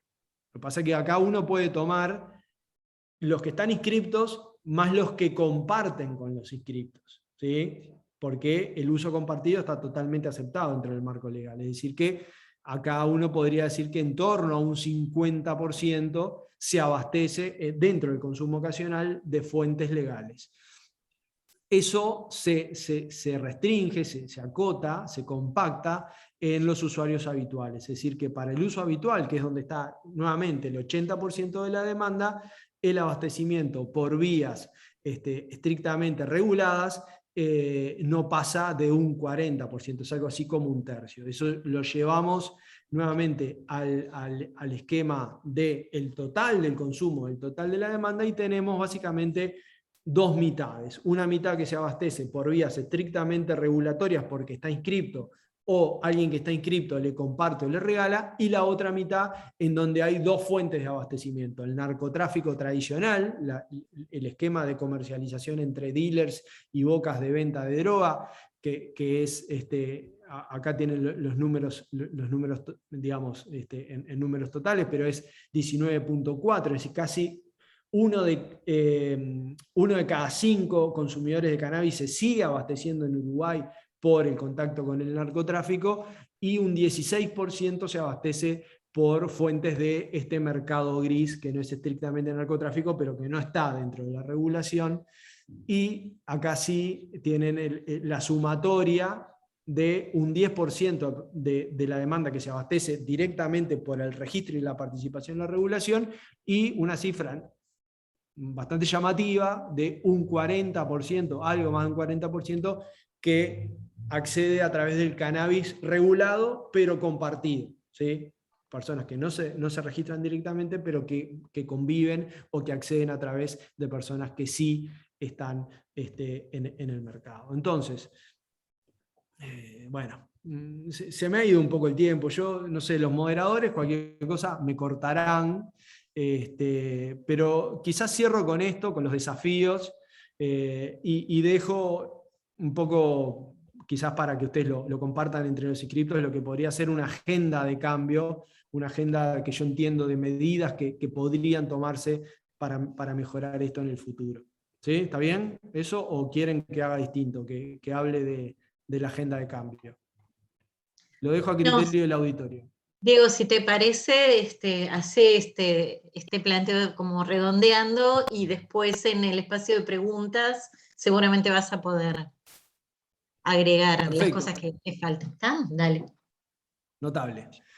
Entonces, pensando también en desafíos que nosotros tenemos, pero que pueden informar la discusión sobre la regulación en otros países. Esto que acabo de comentar, la tensión entre el abastecimiento legal y los mercados informales o ilegales, no se da en ningún caso, y esto es agenda de discusión en Canadá y en Estados Unidos claramente, en California ni que hablar, donde los mecanismos de legalización se enfrentan con la dificultad de terminar de eliminar los mercados ilegales. Hay una parte de la demanda que se conduce por los mercados legales, pero hay otra que sigue circulando informalmente, y eso es una tensión que puede tener distintas explicaciones. Por ejemplo, en las jurisdicciones donde se carga con impuestos la comercialización, con impuestos muy importantes, que tiene toda una filosofía, ¿no? Y tiene toda una razón de ser, ese esquema de política pública, sucede que hay una puerta atrás en donde hay comercialización informal para evitar la carga impositiva. En nuestro caso, hay medidas muy estrictas, muy exigentes, desde el punto de vista sanitario, que generan una tensión y que entonces también dejan a parte de la gente afuera. Por ejemplo, el que no se quiere registrar, el que no quiere participar en un registro público, no quiere declarar su usuario de cannabis ante el Estado, bueno, queda de alguna manera por fuera o en la frontera del lado de afuera de la regulación estrictamente legal. O quien no puede cultivarse a sí mismo, puede comprar en farmacias, pero se encuentra con que hay solamente 24 lugares donde comprar el cannabis y quizás el más cerca lo tengo a una cantidad de kilómetros que hace inviable que pueda comprar por esa vía. O que quiere un tipo de producto que no está en el mercado, que no está en el mercado formal y entonces lo encuentra en los mercados laterales. ¿Sí? Todas estas cosas son parte de la discusión y entonces la pregunta es, bueno, si pongo demasiadas restricciones pensando que voy a generar un consumo de bajo riesgo, ojo, porque lo que puedo estar haciendo es manteniendo una parte importante de los consumidores afuera del mercado legal. Y ahí siguen consumiendo productos sin calidad controlada, con niveles de riesgo importantes y también con eventualmente problemas de seguridad. El tema de la equidad en el acceso a las oportunidades de producción, esto es todo un tema. O sea, cómo se da la captura de la renta de la economía de cannabis, quiénes son las entidades empresariales fundamentalmente que se benefician con esta economía. Es un tema que acá en Uruguay ha estado relativamente fuera de la agenda, aunque hay personas que lo ponen y lo traen, pero que por ejemplo en Estados Unidos ha tenido una relevancia mucho más grande. Es decir, uno se encuentra en Estados Unidos con mecanismos, por ejemplo, de condonación de penas o de liberación de las personas que están privadas de libertad por cannabis cuando se legaliza. Entonces hay como una conciencia de reparación de esas personas. Eso en Uruguay no sucedió, fue solo hacia adelante, no hacia atrás. En Estados Unidos también hay mecanismos, por ejemplo, de inclusión en las oportunidades de producción a la colectividad afroamericana, que fue la que históricamente abasteció el mercado ilegal, y entonces ahora vienen los blancos a beneficiarse de un negocio legal y aquellos que fueron históricamente excluidos siguen excluidos en el nuevo esquema. Ese tipo de discusiones tienen que estar presentes, es importante que estén presentes o deberían.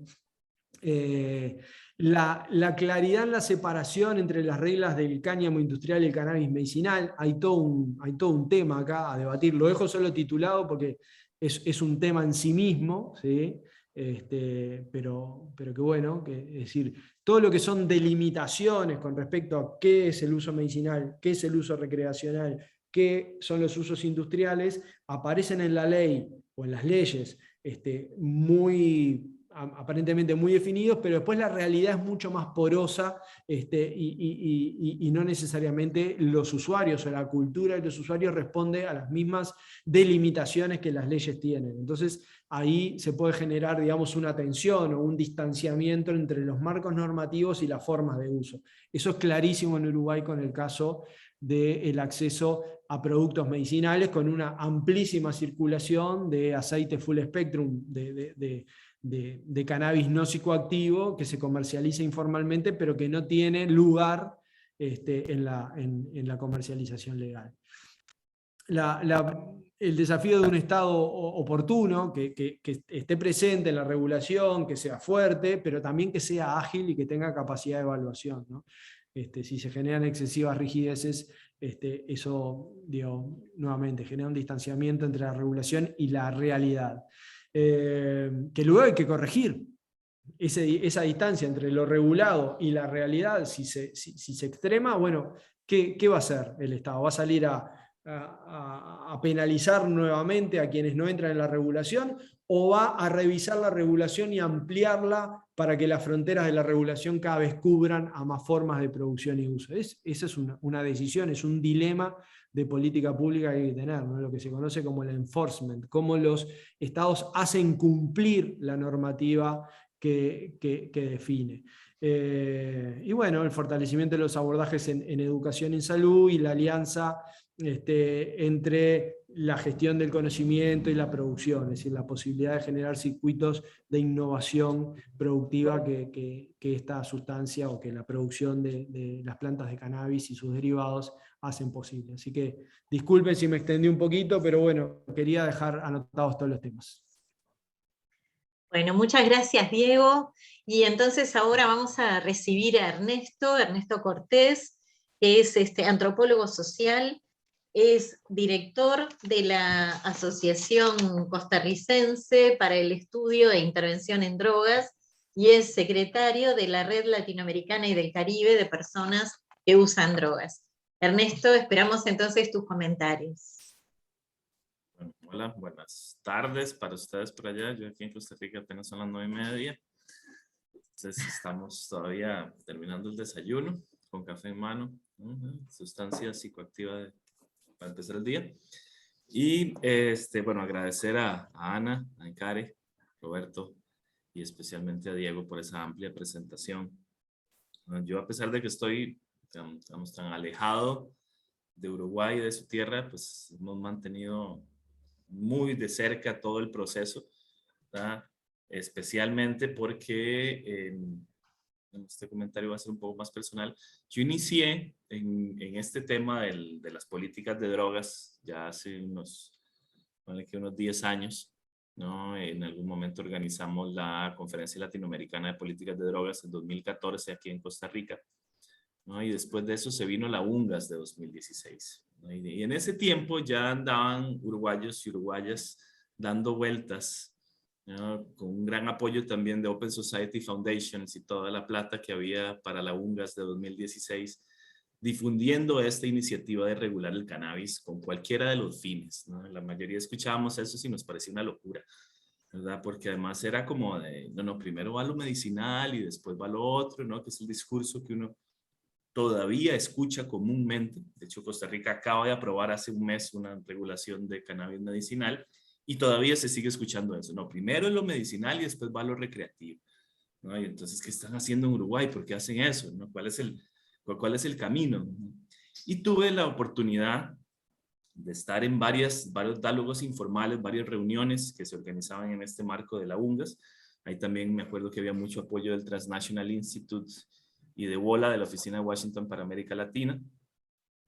Y sentarme en mesas a escuchar a Julio Calzada o a Milton Romani, ¿no? Explicar eso, ¿no? Y explicar diciendo, no vamos a legalizar, vamos a regular, ¿no? Y vamos a regular responsablemente porque la salud de nuestras personas jóvenes, ¿no? Porque la violencia que genera el narcotráfico.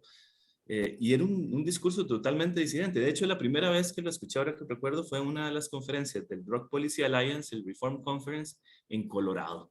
Y Colorado acababa digamos, de pasar su legislación, aún no había venta, ¿no? Entonces uno preguntaba dónde consigo marihuana y te decían igual en la esquina, ¿no? Sigue siendo tan ilegal en este momento. Espérate a que... Y ya, ya ahí, me acuerdo que ahí estaba Augusto Vitale en esa conferencia, ¿no? Y entonces ya venía esta discusión y esto que realmente a quienes trabajamos en temas de reforma de políticas de drogas y creemos en la necesidad de un cambio de las políticas de guerra contra las drogas y el prohibicionismo, sonaba extraño, ¿no? Y sonaba además indefendible, ¿no? En un marco así de guerra abierta contra las drogas, ¿no? De un prohibicionismo que viene cayendo, pero que todavía hace 10 años pues, sonaba muy raro, ¿no? Pero lo más interesante es cómo lo defendían también los uruguayos y uruguayas, ya fueran de gobierno, de sociedad civil, de donde vinieran, ¿no? Y lo tenían clarísimo. Y eso, ¿no? Yo creo que fue una de las cosas centrales para decir, no, esto va, mira, va en serio, ¿no? No es un ardid, no es mercadotecnia, ¿verdad? No es mercadeo de países, es que realmente había una intención. Y como bien dijo Diego, ¿no? Venía de la mano, ¿verdad? Con toda una serie de reformas que pues también todo el mundo estaba pendiente, el aborto, el matrimonio igualitario, ¿no? Definitivamente hay una gente progresista y más de izquierda, ¿no? En una región donde la izquierda, ¿verdad? Todavía vimos los discursos de miedo castrochavistas, ¿verdad? Entonces, era muy raro, ¿no? Y entender qué estaba pasando y por qué pasaba así. Y en Uruguay también resultó bastante interesante porque a pesar del país, bueno, yo también vivo en un país pequeño, ¿no? La población es un poquito más mayor que Uruguay, aquí somos 5 millones, y pensar en eso y discutir eso, cómo un país con esa población puede hacer eso, ¿verdad? ¿No? Y demostrar que se podía, porque finalmente es ese discurso, ¿no? Colonialista que nos baja los países del sur global de que no podemos hacerlo, ¿verdad? Que si allá no lo hacen, nosotros no podemos, de que no estamos preparados, ¿no? Y que es lo que uno escucha constantemente, no tenemos la cultura, aquí no es Europa, aquí no es Holanda, no, Uruguay nos demostró a todas y todos que sí se puede hacer, ¿verdad? Y que no hay un solo camino, no es primero el medicinal, ¿verdad? Y además, que es lo otro que ya aprendido, ¿no? Con estos años y viendo lo que está pasando aquí en Costa Rica con el tema del cannabis medicinal, con una fuerte influencia de la industria internacional, ¿no? Costa Rica es un país de tradición agrícola, bananero, piñero, empresas transnacionales, entonces es obvio que el cannabis va a ser otra planta y por ahí viene, no hay duda de que hay una influencia de la industria que finalmente llega a todo lado, ¿no? Pero que no es lo que va empujando este cambio en la regulación, sino que es el mismo país. Y ya después en la UNGAS, incluso ver a Milton, ¿no? Defendiendo no solo el tema de regulación de cannabis, que ya estaba regulado, sino temas de derechos humanos en general de las personas que usamos sustancias, de la necesidad de un cambio, ¿no? Y aún, digamos, ahora todavía uno, digamos, siente esa amistad. Cuando estuve en Montevideo hace como, ¿cuándo estuvimos por allá, Cuca? ¿Eso qué fue? 2019. 2019, ¿no? Encontrarme a Julio Calzada y poder compartir, en fin, todavía hay, digamos, esa energía que siente. Sin duda cambió el movimiento y sí es una de las críticas que sí traigo después de que se reguló. Dejamos de ver a estos uruguayos y uruguayas por todo lado, ¿verdad? Difundiendo el cambio, ¿no? Ahora la cuestión era más local en su casa. Y que nos hizo falta realmente, porque después de la UNGAS del 2016 todo bajó mucho, ¿no? Entonces, sí ver, digamos, que esta regulación definitivamente afectó, ¿verdad? Todas las compas de proderechos, por ejemplo, después de que ya todos tenían sus clubes, los dejamos de ver, había que perseguirles, ¿no? Por ahí, Imaginario 9, a ver cómo podíamos integrarles, ¿verdad? Nuevamente en toda la discusión, ¿no? Porque realmente o sea, sucedió. Y eso, digamos, ese cambio, ¿no? Para no extenderme mucho y podamos conversar un rato, creo que es clave difundirlo a nivel internacional. Porque como digo, yo creo que la mayoría de las personas no conocen qué fue lo que realmente pasó en Uruguay, cómo ha sucedido, ¿verdad? Que como bien lo explicó Diego, no ha sido un camino sencillo, están innovando, están experimentando realmente, y el experimento uruguayo es muy particularmente uruguayo. La mayoría de los países seguimos los modelos del norte, seguimos un modelo industrial casi, ¿no? De regulación de primero el cannabis medicinal y después ahí vemos cómo hacemos la lucha las personas usuarias de que nos regulen todo, ¿no? Mientras que en Uruguay no fue así. En Uruguay fue al revés y tiene que ver con esta idea de centrarse en los derechos humanos. A mí realmente lo que me preocupa, y de hecho ya hay varios artículos escritos por el Transnational Institute y la Oficina de Washington para América Latina, ¿no? De cómo la regulación del cannabis, ¿verdad?, viene de la mano de un enfoque transnacional capitalista, ¿no?, de exportación masiva hacia los grandes mercados del norte, ¿no? Por eso digo, es como el banano aquí.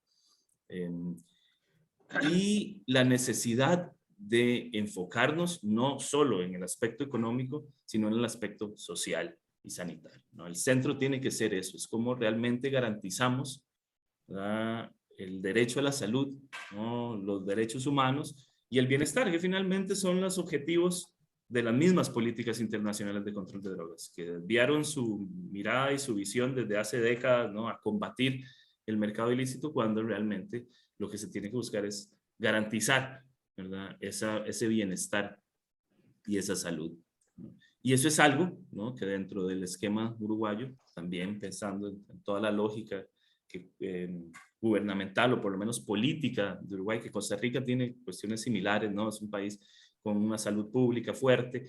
De hecho, aquí el consumo tampoco está penalizado.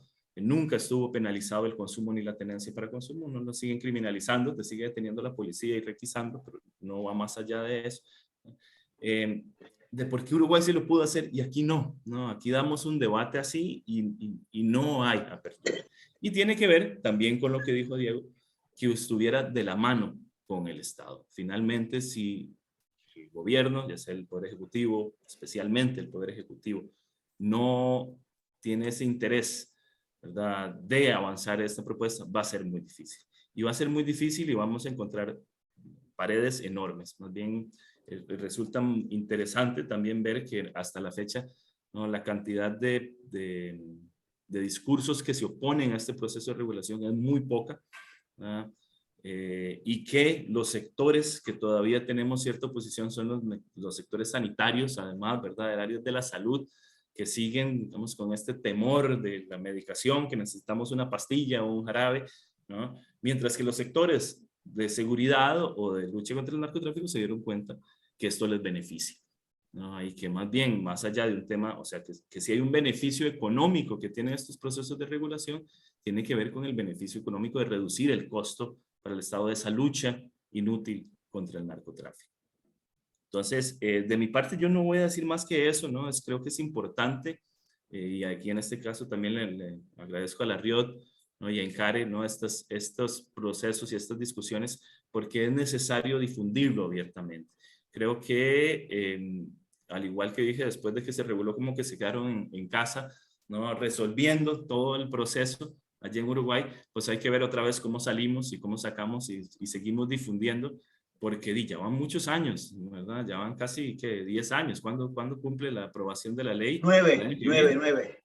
Sí, el año que viene son 10. Entonces ya deberíamos ser como alguna fiesta internacional o algo, aunque sea virtual, ¿no?, para difundir eso y decir, vean, no pasó, como bien dijo Diego, lo que pensaron que iba a pasar, más bien va por otro lado. Y cómo podemos hacer que los demás países por lo menos pongan atención. Tal vez no es indispensable que todos sigamos el camino que tomó Uruguay, pero pongamos más atención y ya eliminemos de una vez por todas, ¿verdad?, estos discursos falaces e inútiles de que va a aumentar el consumo, de que el crimen organizado, y bueno, uno oye cada cosa en este momento que es tan fácil como decir, vaya a ver la experiencia de Uruguay y entienda que eso no va a ser así. Entonces, más bien, muchas gracias y listo, estamos a las órdenes. Bueno, muchas gracias, Ernesto. Comentarios provocativos, sin duda también. Vamos un poco a ver las cosas que fueron pasando en el chat y después abrimos los micrófonos, ¿no? Hay una pregunta que viene de una de las compañeras de Venezuela en relación a qué tanto queda demostrado entonces esto de que, bueno, el consumo de marihuana preceda o no preceda al consumo de otras sustancias ilegales. Se me ocurre, Diego, que capaz acá puede estar interesante mencionar algo en relación a la cuestión del efecto góndola, ¿te parece? Sí, sí, claro.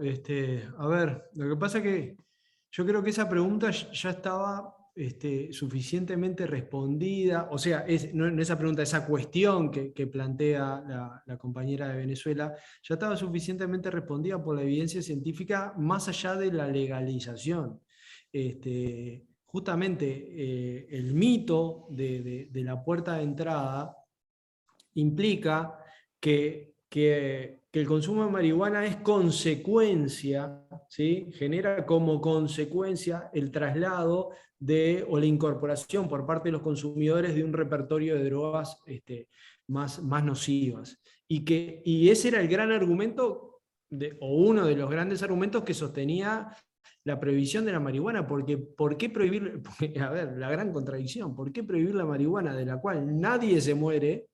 Si tenés totalmente legalizado y extendido y promovido el consumo de alcohol, que sí genera muerte, que es una de las 10 principales causas de muerte en el mundo. Entonces, esa enorme contradicción había que resolverla de alguna manera. Entonces, la narrativa, el relato, como se habla ahora, era marihuana puerta de ingreso. Secuencia no es causalidad, ese es el punto. Que, claro, si uno va y ve las trayectorias de consumo más nocivo, más deteriorante o de sustancias más peligrosas y rastrea a esas personas lo que consumieron antes, sí se va a encontrar con marihuana. También se va a encontrar con que antes tomaron agua, y no quiere decir que el agua haya producido que hayan consumido, no sé, pasta base.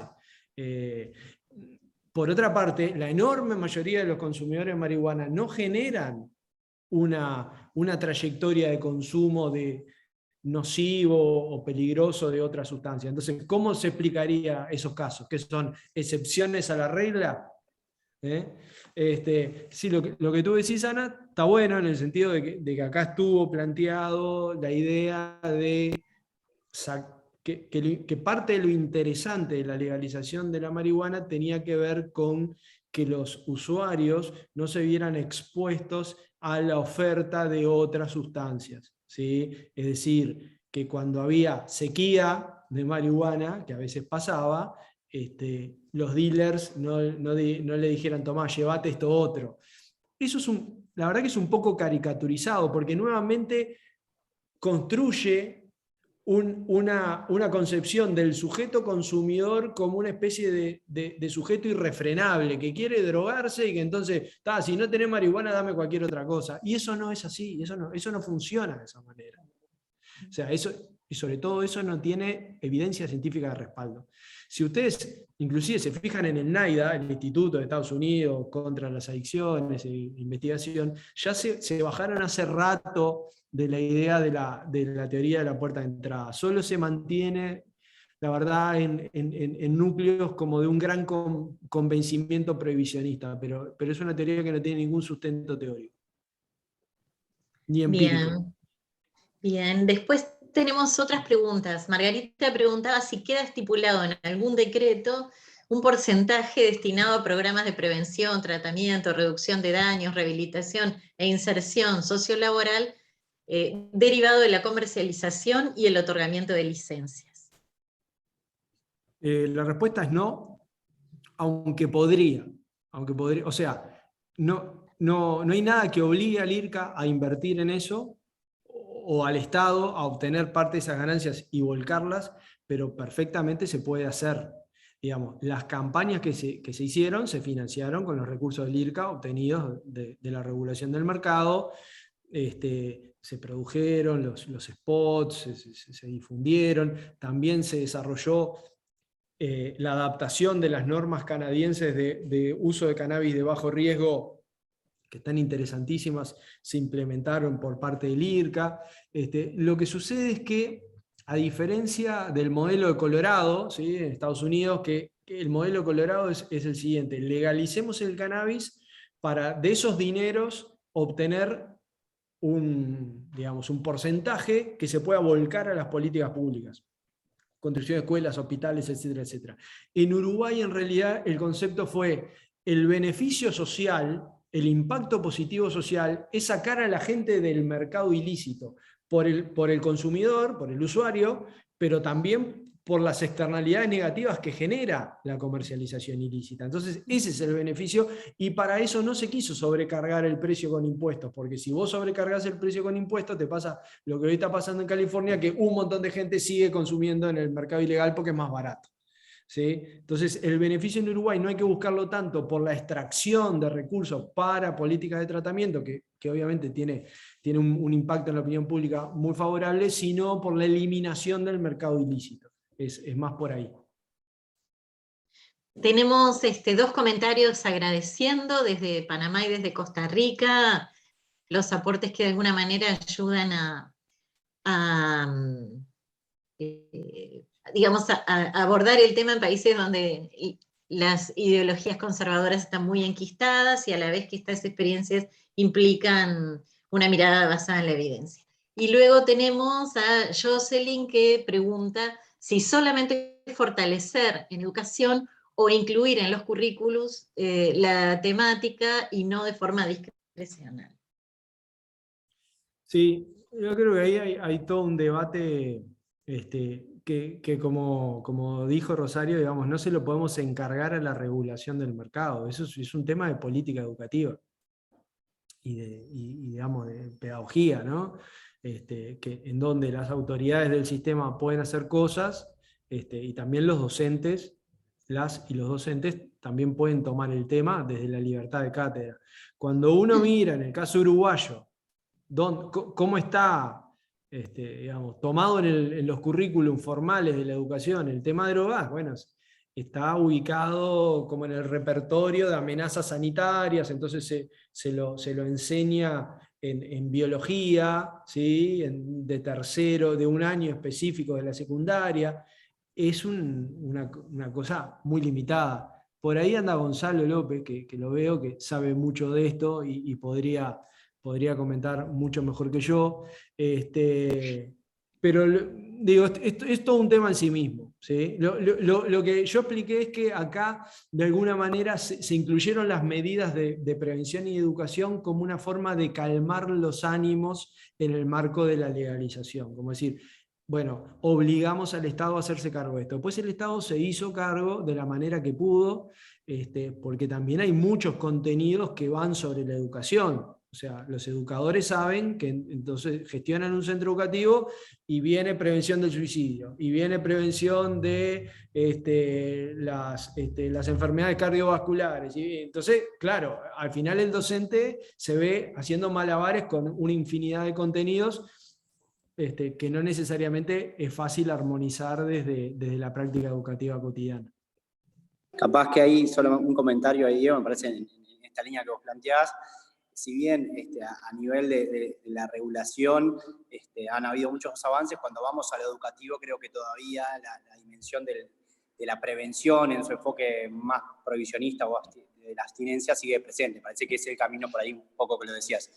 En lo educativo creo que han habido algunos avances, pero todavía estamos en instalar la perspectiva en esta lógica, bueno, un poco como va de la mano, ¿no? De la educación sexual, ¿no? Que también estuvo anclado en esta mirada médico-sanitaria, y hoy hablamos de educación sexual, creo que todavía estamos en un camino que nos queda mucho para recorrer.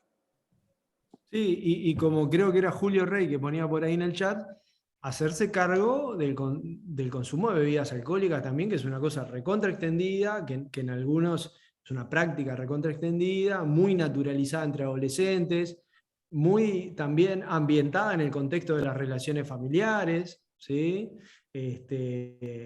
Entonces, claro, cuando surgían como las demandas de advirtamos sobre el peligro de la marihuana, sí, bueno, pero hagámonos cargo de este problemita que venimos arrastrando hace un montón de años y que en términos de impacto sobre la salud pública es mucho más complicado que el de la propia marihuana por los problemas asociados al efecto del alcohol sobre el organismo, pero también sobre la siniestralidad de tránsito que tiene en el consumo de alcohol y en el manejo de ciclomotores entre adolescentes y demás, un tema bien complicado, ¿no?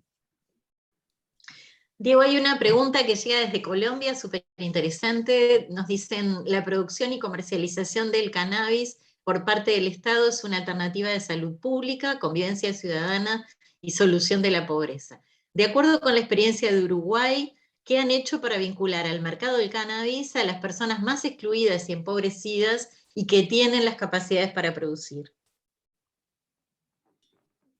De manera proactiva no se ha hecho mucho o no se ha hecho nada.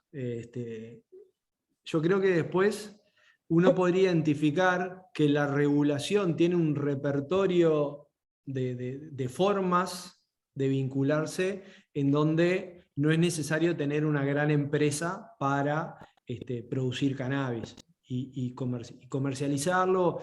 Claro, ahí está el tema de los clubes, que va a ser materia de análisis en la próxima, ¿no? En la próxima instancia con Rosina, como la conocemos, la RO de los clubes, que trabaja en esto y que capaz que anda por ahí también, porque vi que ingresó en algún momento, que es una forma de asociativismo, que uno diría, bueno, es accesible para el bolsillo del ciudadano medio poder agruparse, colectivizarse y generar una producción.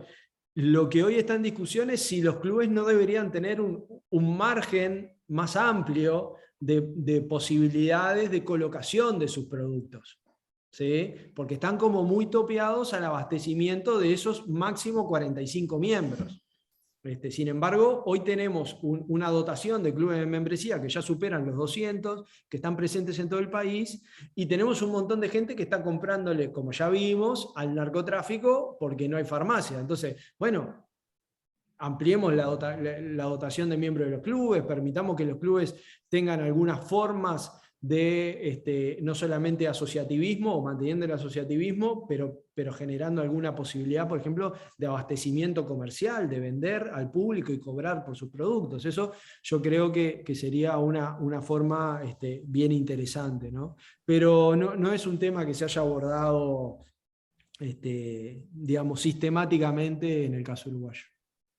Sí, esto retomando algo de lo que apareció en la sesión anterior con Rosario, hablábamos un poco, bueno, de la dificultad, digamos, de competir los productores artesanales contra la gran industria del medicamento, por ejemplo, y bueno, sus intereses de invertir y de producir en nuestro país por el marco legal existente, ¿no? Entonces, ese tema viene estando planteado desde el primer día como una preocupación, lo que de alguna manera implica el énfasis comercializador desde las grandes empresas y los grandes lobbies económicos versus esto que Ernesto señalaba muy bien, que era un modelo que había sido inspirado mucho más desde una perspectiva de derechos, de salud pública y no tanto de comercial, ¿no? Julio tiene la mano levantada, a ver. Hola, ¿se escucha? Sí, perfecto. Bueno, no, buenísimo, viene buenísimo la verdad la actividad. Expositores de primera línea, muy completo. Creo que debería haberle dedicado 2 horas y media, quizás 3 hoy. Seguramente se quedó con muchas cosas sin decir Diego. Excelente. Y el tema del prohibicionismo, ¿no? En ese proceso que se viene dando, que va más allá de la ley. En cuanto a la inercia institucional, en su visión a las drogas, como puede ser el Poder Judicial, el Ministerio del Interior, como puede ser el propio Ministerio de Salud Pública, y un proceso que yo creo que se viene dando. Diego me corregirá si lo veo o no lo veo. Pero en un principio era una cuestión de que, por ejemplo, el Ministerio de Salud Pública atrasaba bastante la implementación con una visión de salud pública que, claro, en las facultades no se enseña todo esto, más bien todo lo contrario, por ejemplo. Entonces, los académicos, y particularmente los médicos en este caso, en su órgano máximo mantienen o mantenían una visión prohibicionista del consumo de drogas. A nivel policial también, el proceso del Ministerio del Interior pasó de una policía basada en derechos humanos a una policía que en esta administración vuelve su visión a la guerra a las drogas y al prohibicionismo. Lo estamos viendo en el cotidiano, usuarios y cultivadores.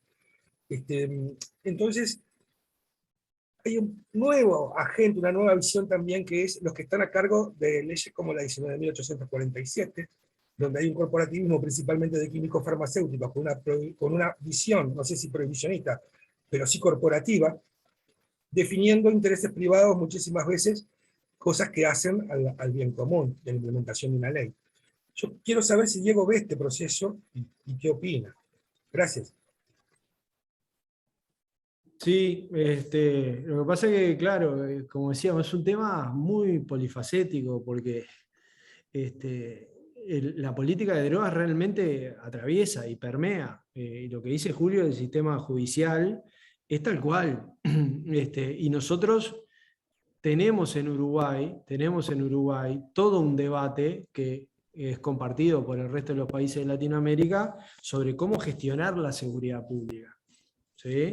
Y qué tipo de impronta tiene que tener la gestión de la seguridad pública y qué lugar juega las penas, el encarcelamiento, ¿sí? El endurecimiento del sistema penal, ¿no? Hoy en el principal semanario nacional, que es Búsqueda acá en Uruguay, bueno, aparece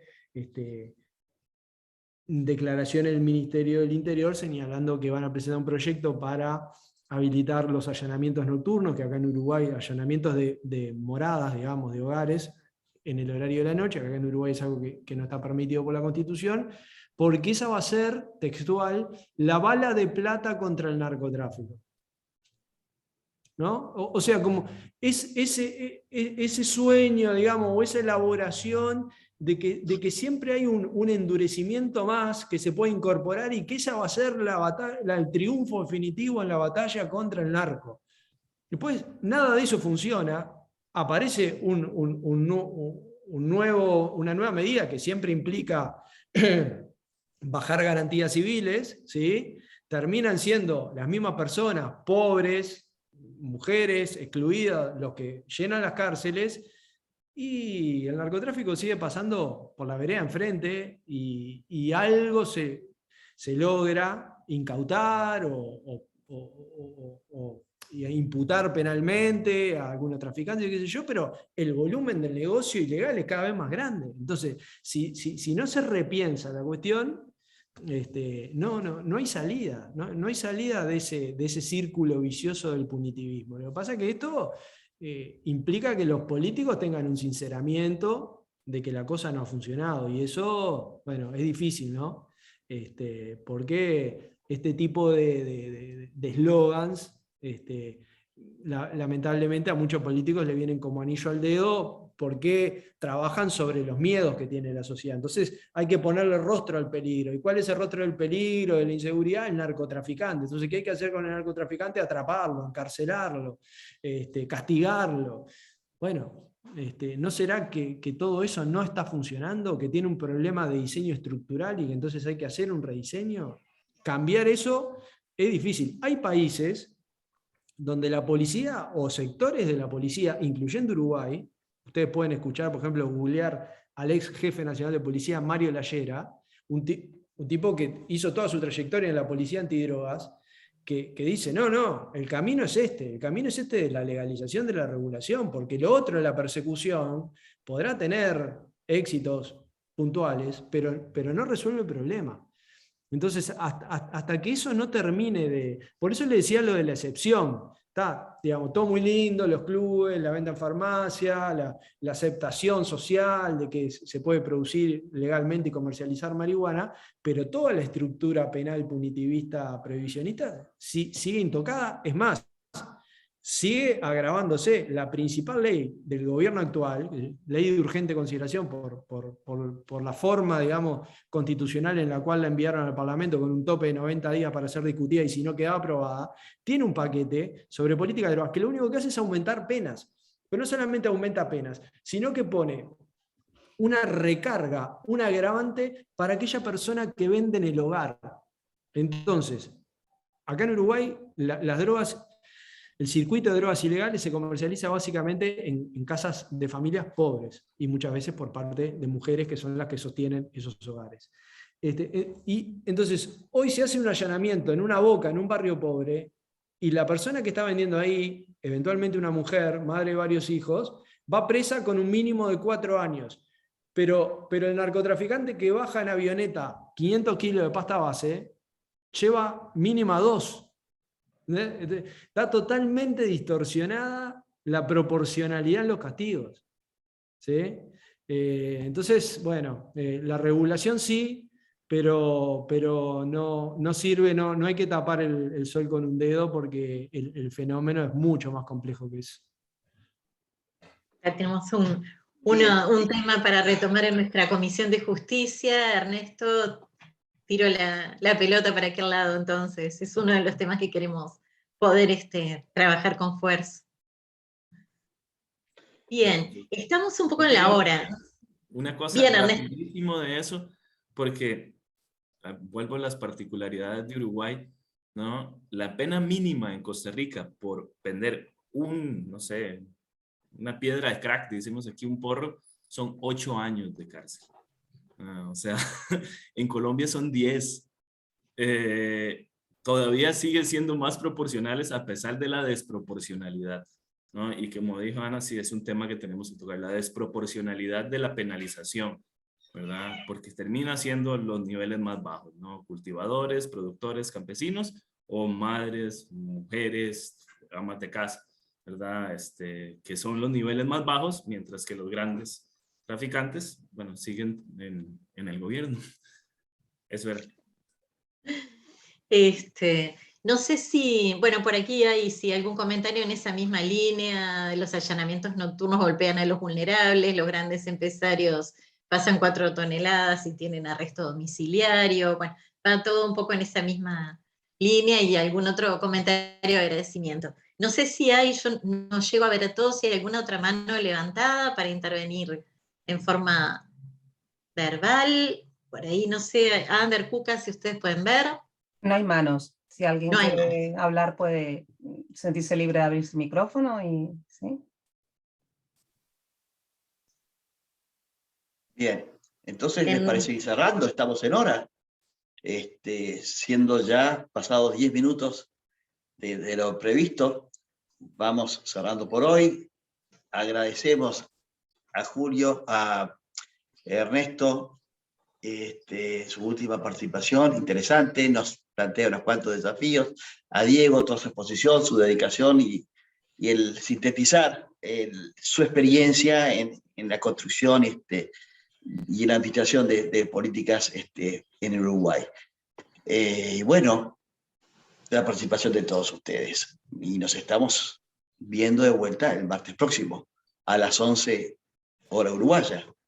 Roberto, muchas gracias nuevamente, toda la participación a todos, al equipo técnico de La Riot, del soporte, nuevamente, otra vez más, con alta calidad, a todos los participantes, a los expositores que con su generosidad que los caracteriza, siguen aportando a estos debates que cada vez, como lo decían ustedes, se vienen desinflando, o sea, o tenemos que reorientar estos debates, ¿no?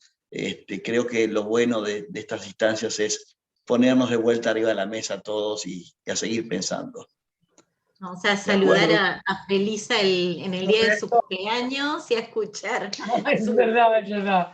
No, es sumamente interesante. Yo creo que tenemos que poner lo positivo de lo hecho y de lo que se ha realizado y de lo que se ha conseguido hasta ahora, pero tenemos que ver todos los desafíos que tenemos todavía por canalizar, y estos debates sí que nos lo permiten, nos permiten ver los avances hechos y lo que nos queda, y eso tenemos que hacerlo en todo lo que estamos haciendo de drogas toda la vida.